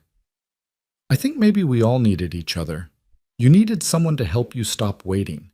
Henry needed parents who'd fight for him. And I needed a reason to believe in permanence again, to trust that staying could be better than running. Did you find it? That reason?" "I found more than that. I found home. Cole kissed the top of her head. After 15 years of drifting, of never belonging anywhere, I finally found where I'm supposed to be. Right here, with you and Henry, building something that'll outlast us both. Eleanor felt the truth of his words settle into her bones. She'd spent 5 years looking backward, waiting for a promise that could never be fulfilled. But the future had arrived anyway, in the form of a patient cowboy and an orphaned boy, offering her a second chance she hadn't known she needed. Life rarely looked like the dreams people carried in their hearts. Sometimes it looked better. Outside, snow continued to fall on Silver Creek, blanketing the prairie in white, covering the old fence post where Eleanor used to wait. She thought briefly of Luke resting in his Colorado grave and sent him a silent blessing. He'd given her the courage to leave Boston, to seek something more than the life she'd been born into. Without him, she never would have come west, never would have been in Silver Creek when Henry and Cole needed her. Everything had led to this moment, the losses and the waiting, the grief and the gradual healing, the choice to open her heart again despite the risks. Eleanor closed her eyes, listening to Cole's steady breathing and Henry's soft snores from across the room, and felt gratitude wash over her. This was her family now. This was her life. And it was enough. More than enough. It was everything. Spring arrived in Kansas with a violence that matched its beauty. Thunderstorms that shook the boarding house walls, winds that bent the prairie grass nearly horizontal, and wildflowers that erupted across the landscape in riots of color. Eleanor stood at the window of their new, larger room, watching lightning fracture the sky, one hand resting on the swell of her belly where new life grew, the other holding back the curtain Martha had sewn for them. "Storm's getting closer," Cole said from behind her, his voice warm with concern. "Should I wake Henry? You know how he gets when the thunder's loud." "Let him sleep while he can. He'll wake on his own soon enough." Eleanor turned from the window to face her husband, still sometimes surprised by the tenderness she felt when she looked at him. 4 months had passed since the custody hearing, 4 months of learning what it meant to be truly married, to build a life with intention rather than desperation. "Besides, I think this one might sleep through anything. He was exhausted after helping you at the forge all day." Cole smiled, that slow, warm expression that never failed to make Eleanor's heart lift. "He's getting good with the metalwork, got a real feel for it. Give him a few more years and he could apprentice properly if he wants." "A few more years," Eleanor repeated softly, marveling at the phrase. A few more years implied permanence, implied a future that stretched out predictably and safely. Once she'd thought her future would be with Luke on a Kansas homestead, then she'd thought she had no future at all, and now here she was with a different man, a different life, and happiness that felt more real than any dream she'd once harbored. Thunder cracked so loud it rattled the window panes, and sure enough, Henry's small voice called out from his bed in the corner. "Mama? Papa?" Eleanor crossed to him, easing herself down onto the edge of his bed, a more difficult maneuver now that she was 5 months along. "We're here, sweetheart. Just a spring storm. It'll pass." Henry sat up, his hair sticking up in all directions, his eyes wide with residual fear. At 8 years old, he was losing some of his little boy softness, growing lean and tall like Cole. But storms still frightened him, probably always would after losing his birth mother on a similar night. "Can I stay with you until it's over?" "Of course." Cole appeared with a quilt and helped Henry settle between them in the larger bed, the 3 of them, soon to be 4, huddled together while the storm raged outside. These moments had become Eleanor's favorite, the simple domestic intimacy of family weathering small crises together. This was what she'd traveled west seeking, though she hadn't known it at the time. Not adventure or fortune, but belonging. "Papa, tell me again about the ranch," Henry said, his voice muffled against Cole's shoulder. "The one we're going to build." Cole had been saving every spare penny from his forge work, and Eleanor had added her teaching salary and the income from private students. Together, they'd managed to accumulate enough for a down payment on land, 20 acres just north of Silver Creek, with a creek running through it and soil that old-timers swore was perfect for growing. Cole had already started clearing timber for a house, working on weekends with help from men in town who'd grown fond of the transplanted Easterner who'd proven herself tougher than she looked. "Well, it'll have a big kitchen for your mama," Cole began, launching into the description he'd crafted and refined over dozens of tellings, with windows facing east so she can see the sunrise while she makes breakfast, and a bedroom for you with space for all those books you keep collecting, and a workshop attached to the house where I can do metalwork during the winter when it's too cold to work outside. And a room for the baby, Henry added. This was his favorite part of the description, the proof that he was going to be a big brother, that his family was growing rather than shrinking. With a cradle Papa's going to build and a rocking chair for Mama. That's right, and a porch that wraps around two sides of the house, where we can sit in the evenings and watch the sunset. Cole's voice was soft with longing and determination. It won't be fancy, not at first, but it'll be ours, built with our own hands, on our own land. That means something. Eleanor listened to her husband describe their future home and felt emotion swell in her chest. She'd once planned a life with Luke that would have looked similar. A homestead, children, the hard work of building something from nothing. But this was different. This wasn't a dream sustained by letters and longing. This was real, built on daily choices and shared labor and love that had grown from tentative beginnings into something solid and enduring. The storm eventually passed, leaving the air clean and fresh and cool. Henry drifted back to sleep between them, and Eleanor lay awake listening to her two boys breathe, her hand on her belly, where she could feel the baby moving and felt a contentment so profound it brought tears to her eyes. "You're crying," Cole whispered, his hand finding hers in the darkness. "What's wrong?" "Nothing's wrong. Everything's right. That's why I'm crying." Eleanor squeezed his fingers. "I'm just thinking about how different my life is from what I imagined. How I came to Kansas looking for one thing and found something completely different, something better." "Better than what you had with Luke?" Eleanor considered the question carefully. Cole rarely mentioned Luke, but she knew her first love remained a complicated presence in their marriage. Not a rival exactly, but a ghost that occasionally needed acknowledging. "Different from what I had with Luke," she said finally. "Not better or worse, just different. What Luke and I had was beautiful and intense and ultimately impossible. What you and I have is sustainable. It's built to last. Does that make sense?" "It does." Cole shifted closer, his arm coming around her carefully, mindful of her changing body. "I never wanted to replace him, you know. I just wanted to be enough on my own terms." "You are. You're more than enough." Eleanor turned her head to kiss him, this man who'd waited so patiently for her heart to catch up with her head. "I love you, Cole Barrett. Not because you helped me keep Henry, not because you were convenient, or because I was grateful. I love you because of who you are, steady and kind, and brave enough to love someone who is still learning how to love back." "Eleanor," Cole's voice was rough with emotion. "Let me finish. I need to say this." Eleanor took a breath. "For 5 years, I stood at that fence waiting for a man who couldn't come back. And I told myself that waiting was the same as loving, that loyalty meant refusing to move forward. But you taught me something important. You taught me that real love isn't passive, it's active. It's choosing someone every day, showing up for them, building something together. You loved me actively, patiently, without demanding anything I wasn't ready to give. And somewhere along the way, I fell in love with that steadiness, that certainty. I fell in love with you." Cole kissed her then, deep and thorough, and full of everything words couldn't express. When they finally pulled apart, both were breathing hard, and Henry was stirring between them, mumbling sleepily about people kissing too loud. They laughed and settled back down, the three of them tangled together, and Eleanor felt the last remaining wall around her heart crumble completely.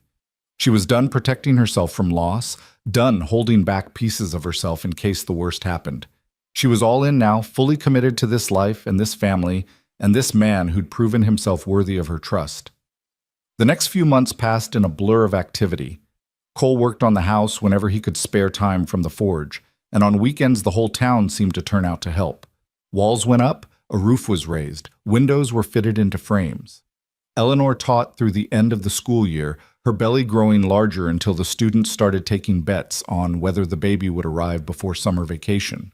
"I've got my money on a boy," Sarah Beth Crawford announced one afternoon. She was 14 now, Eleanor's teaching assistant and a young woman of firm opinions. "You're carrying low and you've got that glow they talk about." "And I say girl," Tommy Morrison countered. He was Samuel Morrison's nephew only in name now. He'd taken to signing his schoolwork Tommy Barrett, and no one had the heart to correct him. Because Mama needs another girl in the family to balance out me and Papa and the baby brother I'm definitely getting. Henry, who'd been practicing his sums at the board, turned around with exaggerated patience. For the 100th time, Tommy, we're not related just because we have the same last name. And nobody knows if the baby's a boy or girl yet. But you want a brother, right? Tommy pressed. Someone to play with and teach stuff to? Henry's face softened. Yeah, I guess that'd be nice. But a sister would be okay too. As long as the baby's healthy and Mama's okay, I don't care what we get. Eleanor felt her throat tighten with pride. Her boy, and he was fully hers now, the adoption finalized and his last name legally changed to Barrett, had grown so much over the past year. The traumatized orphan who'd barely spoken was now confident and articulate, secure in his place in the world. That transformation alone made every hardship worthwhile. The house was finished in early June, just as the prairie heat became oppressive. It wasn't large, 4 rooms and a porch, but it was sturdy and well-built and entirely theirs. Cole had carved their names into the lintel above the front door, Eleanor, Cole, and Henry Barrett, 1878, and left space for more names to be added as the family grew. Moving day was chaos. Martha cried and fussed and gave them half her kitchen supplies as a housewarming gift. The boarding house residents helped load their meager belongings into a wagon Cole had borrowed. Reverend Michaels blessed the house with a prayer that made Eleanor cry. And by nightfall, they were settled into their new home, exhausted and happy, and finally, truly independent. It's perfect, Eleanor said that evening. They were sitting on the porch watching the sunset, just as Cole had described months ago. Henry was inside arranging his books on the shelves Cole had built into the wall of his room. The baby kicked actively under Eleanor's ribs, as if celebrating the new space. Everything about this is perfect. Wait until winter when the wind comes through every crack and you're cursing me for not thinking about insulation, Cole said wryly. But he was smiling, his arm around Eleanor's shoulders, looking at his land and his home with satisfaction that went bone deep. But yeah, it's pretty good. It's a start anyway. It's more than a start. It's proof. Eleanor leaned into his warmth. Proof that we can build something lasting. Proof that I was wrong to think happiness only came once in a lifetime. Proof that love can look different and still be real. Speaking of proof, Cole said slowly, I have something I've been meaning to give you. I was waiting for the right moment, and I think this might be it. He reached into his pocket and pulled out a small object wrapped in cloth. This was my mother's. My father gave it to me before he died, said I should give it to the woman I married. I know you already have a wedding ring, but I thought I wanted you to have something that connected you to my family, to my history. Eleanor unwrapped the cloth to reveal a delicate silver locket on a fine chain. Inside were 2 tiny portraits, a young woman and a small boy. Your mother and Matthew, she said softly, recognizing the resemblance in the boy's features. Yeah, it's all I have left of them. And I want you to have it, to add to it if you want. Maybe put a picture of our baby inside, or Henry, or whatever feels right to you. I just wanted you to know that you're not just my wife. You're my family in the deepest sense. You're part of everything I am, everything I was, everything I hope to be. Eleanor clasped the locket around her neck, feeling the weight of it settle against her skin. Thank you. I'll treasure it. And Cole, I want you to know something too. That fence post where I used to wait, I haven't been back there since we got married. Not once. I don't need to anymore. I'm not waiting for anything now. I'm living. Cole's smile was radiant in the fading light. Good. Because I'd hate to think you were still pining for another man while I'm sitting right here adoring you. Not pining, just remembering occasionally, and being grateful. Eleanor shifted to look at him directly. Luke brought me to Kansas, but you made me want to stay. He gave me a dream, but you gave me reality. And reality, it turns out, is so much better than any dream I could have imagined. They sat that way until full dark, talking about nothing and everything, making plans and sharing hopes, being together in the comfortable silence of 2 people who knew each other's stories and loved each other anyway. Eventually, Henry came out and wedged himself between them, and they rearranged to accommodate him, the 3 of them watching fireflies appear in the darkness, marking out their small corner of the vast prairie. Labor came on a hot July night with startling intensity.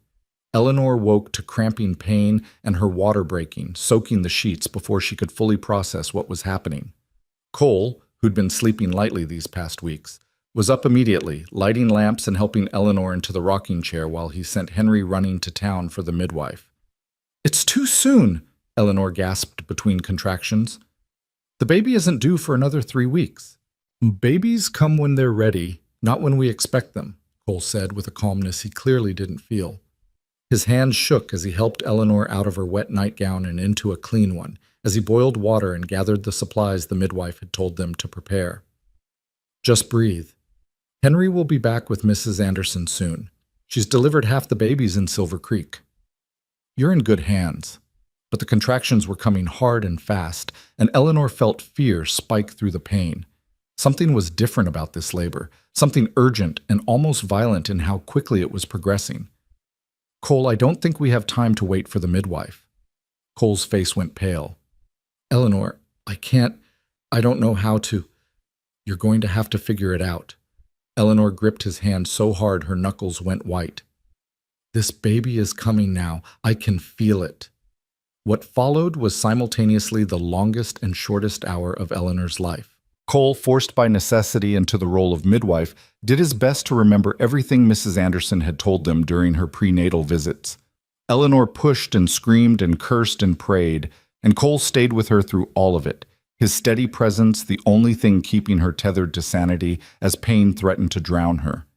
And then, just as false dawn was beginning to lighten the eastern sky, a baby's cry split the air, thin and indignant and absolutely beautiful. "It's a girl," Cole said, his voice shaking with emotion and relief as he placed the tiny, squirming infant on Eleanor's chest. "We have a daughter, Eleanor. She's perfect.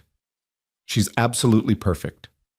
Eleanor looked down at the baby, red-faced and furious, with a shock of dark hair and lungs that suggested she'd have no trouble making her needs known, and felt love crash over her like a physical force.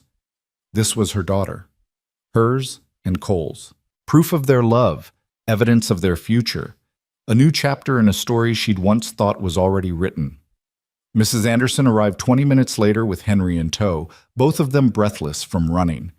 The midwife immediately took over, examining Eleanor and the baby, cleaning up, providing the professional care that had been absent during the actual delivery. But the critical part was over. Mother and baby were both healthy, if exhausted. "You did good, Mrs. Barrett," Mrs. Anderson said approvingly. "And you too, Mr. Barrett. Not many men could have kept their heads in that situation. Your daughter is small but sturdy. She'll thrive." Henry crept closer, his eyes huge as he looked at his new sister. "She's so tiny. Is she supposed to be that small?" "She'll grow," Cole assured him, one arm around Henry's shoulders, the other reaching out to gently touch the baby's soft cheek. "You were this small once, too. Hard to believe, I know." "Can I hold her?" Henry's voice was reverent, awed. Eleanor shifted carefully, allowing Henry to sit beside her on the bed. Together they positioned the baby in his arms, showing him how to support her head, how to cradle her securely. Henry stared down at his sister with an expression of fierce protectiveness that made Eleanor's eyes fill with tears. "I'm going to teach her everything," Henry declared. "How to read and do sums and whittle and everything else. And I'm going to make sure nobody ever hurts her or makes her sad. That's what big brothers do, right, Papa?" "That's exactly what big brothers do," Cole confirmed, his own voice suspiciously rough. "She's lucky to have you." They named her Rose Catherine Barrett, Rose for the wild roses that grew along the creek on their property, Catherine for Eleanor's middle name, and her mother back in Boston, who Eleanor wrote to occasionally now, rebuilding bridges she'd burned when she fled east. Rose was tiny but determined, nursing fiercely and sleeping in short bursts, demanding attention from all of them and getting it gladly. The first few weeks were exhausting, all of them adjusting to the rhythms of life with an infant.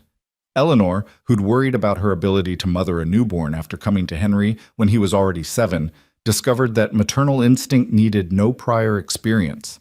She knew how to soothe Rose's cries, how to read her different whimpers, how to find joy in the small milestones of infant development. Cole proved himself an involved and devoted father, walking the floor with Rose when she was fussy, changing diapers without complaint, marveling aloud at her tiny fingers and toes. And Henry was endlessly fascinated by his sister, constantly wanting to hold her, or sing to her, or show her things she was far too young to appreciate. "She smiled at me," Henry would announce triumphantly, though Eleanor and Cole both knew it was likely just gas. "I think she knows my voice already," he'd insist. "See how she turns her head when I talk?" They didn't have the heart to dampen his enthusiasm, and truthfully, Rose did seem to respond to her brother's attention. By 2 months old, she was genuinely smiling, and Henry's face was often the one that delighted her most. Summer faded into autumn, and life on the small ranch settled into comfortable patterns. Cole worked at the forge 3 days a week and spent the other days improving their property, building a proper barn, fencing pasture for the milk cow and chickens they'd acquired, planting fruit trees that would bear in future years. Eleanor, with Rose strapped to her chest in a sling Martha had made, tended the vegetable garden and prepared for the new school year, which would begin in September. She'd negotiated with the school board to teach from home 3 days a week, with her more advanced students coming to the ranch for lessons, while the younger children attended a new teacher who'd been hired to replace her at the town schoolhouse. It was an unusual arrangement, but Eleanor's reputation as an excellent teacher and the difficulty of finding qualified educators on the frontier had worked in her favor. She could continue teaching while staying close to Rose, and the additional income would help as they built their homestead. One evening in late August, as they sat on the porch watching the sunset, a ritual that had become sacred to all of them, Henry asked a question that had clearly been troubling him. "Mama, do you ever think about my first mama, the one who died?" Eleanor felt Cole tense beside her, but she kept her voice calm and gentle. "I think about her sometimes, yes. I think about how brave she was, trying to get you to safety even when she was sick. I think about how much she must have loved you. Do you think she'd be mad that I call you Mama now instead of her?" "Oh, sweetheart, no." Eleanor set Rose in her cradle. Cole had carved it from oak just as he'd promised, and pulled Henry close. "I think she'd be grateful. I think she'd be so happy knowing you found a family who loves you and keeps you safe. Love isn't something that runs out, Henry. You can love your first mama's memory and love me too. There's room for both. Like how you loved Mr. Luke and now you love Papa?" Eleanor glanced at Cole, surprised Henry knew about Luke. They'd never explicitly discussed her first love with him. "How do you know about Luke?" "I heard Miss Martha talking about it once, about how you waited for him and he died, and how Papa helped you stop being sad." Henry looked between them seriously. "Is it okay that you love Papa now instead of Mr. Luke?" "I love Papa now along with the memory of Luke," Eleanor corrected gently. "Just like you love me along with the memory of your first mama. People's hearts are bigger than we think. They can hold more love than we imagine possible." Cole spoke up, his voice soft. "Henry, I never met Luke Callahan, but I think if I had, we might have been friends.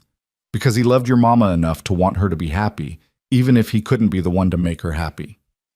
And I'd like to think he'd be glad she found someone to share her life with after he was gone."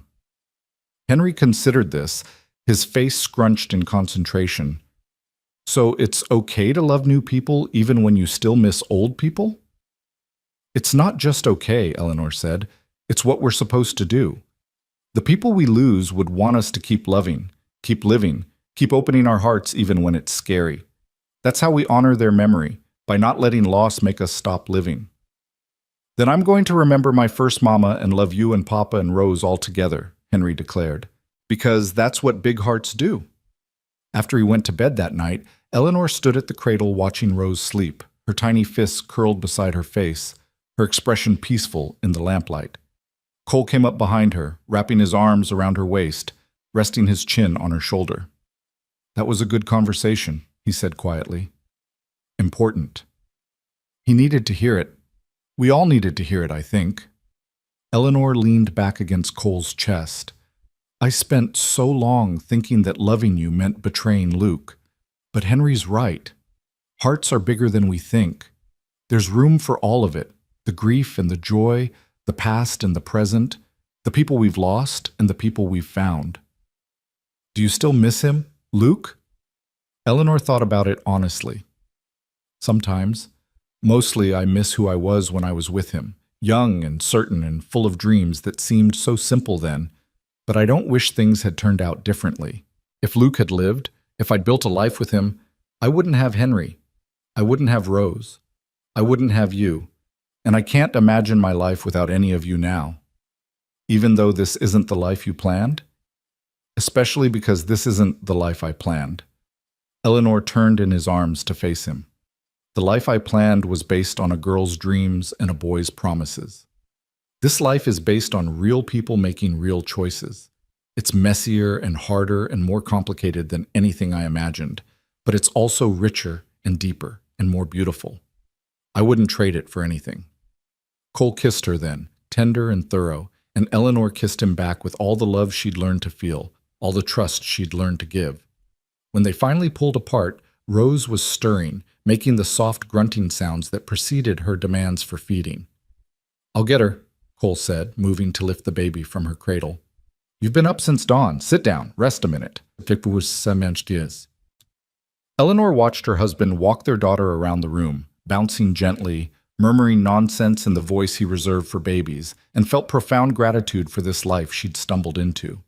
She thought about the Eleanor who'd stood at fence posts waiting for a man who would never come, and she wanted to reach back through time and tell that woman it would be okay. That loss wasn't the end of the story, that happiness could come again, different but just as real, just as worthy. The seasons turned. Autumn brought harvest and preparations for winter. Cole built a larger workshop and began taking on more complicated forge projects, his reputation for quality work spreading throughout the region. Eleanor's home school thrived, with several students making the journey to the ranch 3 times a week for lessons that were considered superior to what the town school offered. Rose grew from tiny infant to chubby baby, rolling over and then sitting up and finally crawling at 9 months, getting into everything and delighting them all with her determination. And Henry continued to blossom, growing taller and more confident, excelling at his studies and his metalwork apprenticeship with Cole. He rarely mentioned Uncle Samuel Morrison anymore. The man had left Kansas entirely, Eleanor had heard, heading west to Oregon Territory to start fresh. The custody battle had become just another piece of history, important but not defining. Winter arrived hard and cold, testing the house's construction and their preparations. But they weathered it together, the 4 of them cozy in their small home, the stove radiating heat, lanterns casting warm light, love making even the hardest days bearable. Eleanor taught lessons while Rose napped. Cole worked in his shop when weather permitted. Henry did his schoolwork and helped with chores and played with his sister, who adored him with single-minded devotion. On Christmas Eve, they attended services at Reverend Michael's church, Rose bundled in blankets and making happy sounds at all the candlelight. The whole town was there, and afterward people kept stopping Eleanor and Cole to admire the baby and comment on how much Henry had grown and generally treat them like the respectable family they'd become. "You've done well for yourself," Martha said, appearing at Eleanor's elbow as they prepared to leave. "That little girl who arrived in Silver Creek, all heartbroken and determined. Look what she built." "I had help," Eleanor said, smiling at Cole across the room, where he was showing Rose to Mrs. Crawford. "A lot of help. That's how it's supposed to work. Nobody builds a life alone." Martha patted her arm. "Your Luke would be proud, you know, of how you survived losing him, of how you found happiness again. That takes courage." Eleanor felt tears prick her eyes. She still kept Luke's letters in a box under her bed, still thought of him sometimes when she saw the fence post on the edge of their property. But the sharp edge of grief had dulled completely now, worn smooth by time and new love and the daily acts of living. Luke was part of her history, but he wasn't her present. He wasn't her future. "Thank you, Martha, for everything. For taking me in when I first arrived, for believing in me, for being family when I needed it most." "Families aren't just blood," Martha said firmly. "You taught me that, watching you with Henry. Families are the people who choose each other, who show up for each other, who build something together that's stronger than what any individual could create alone."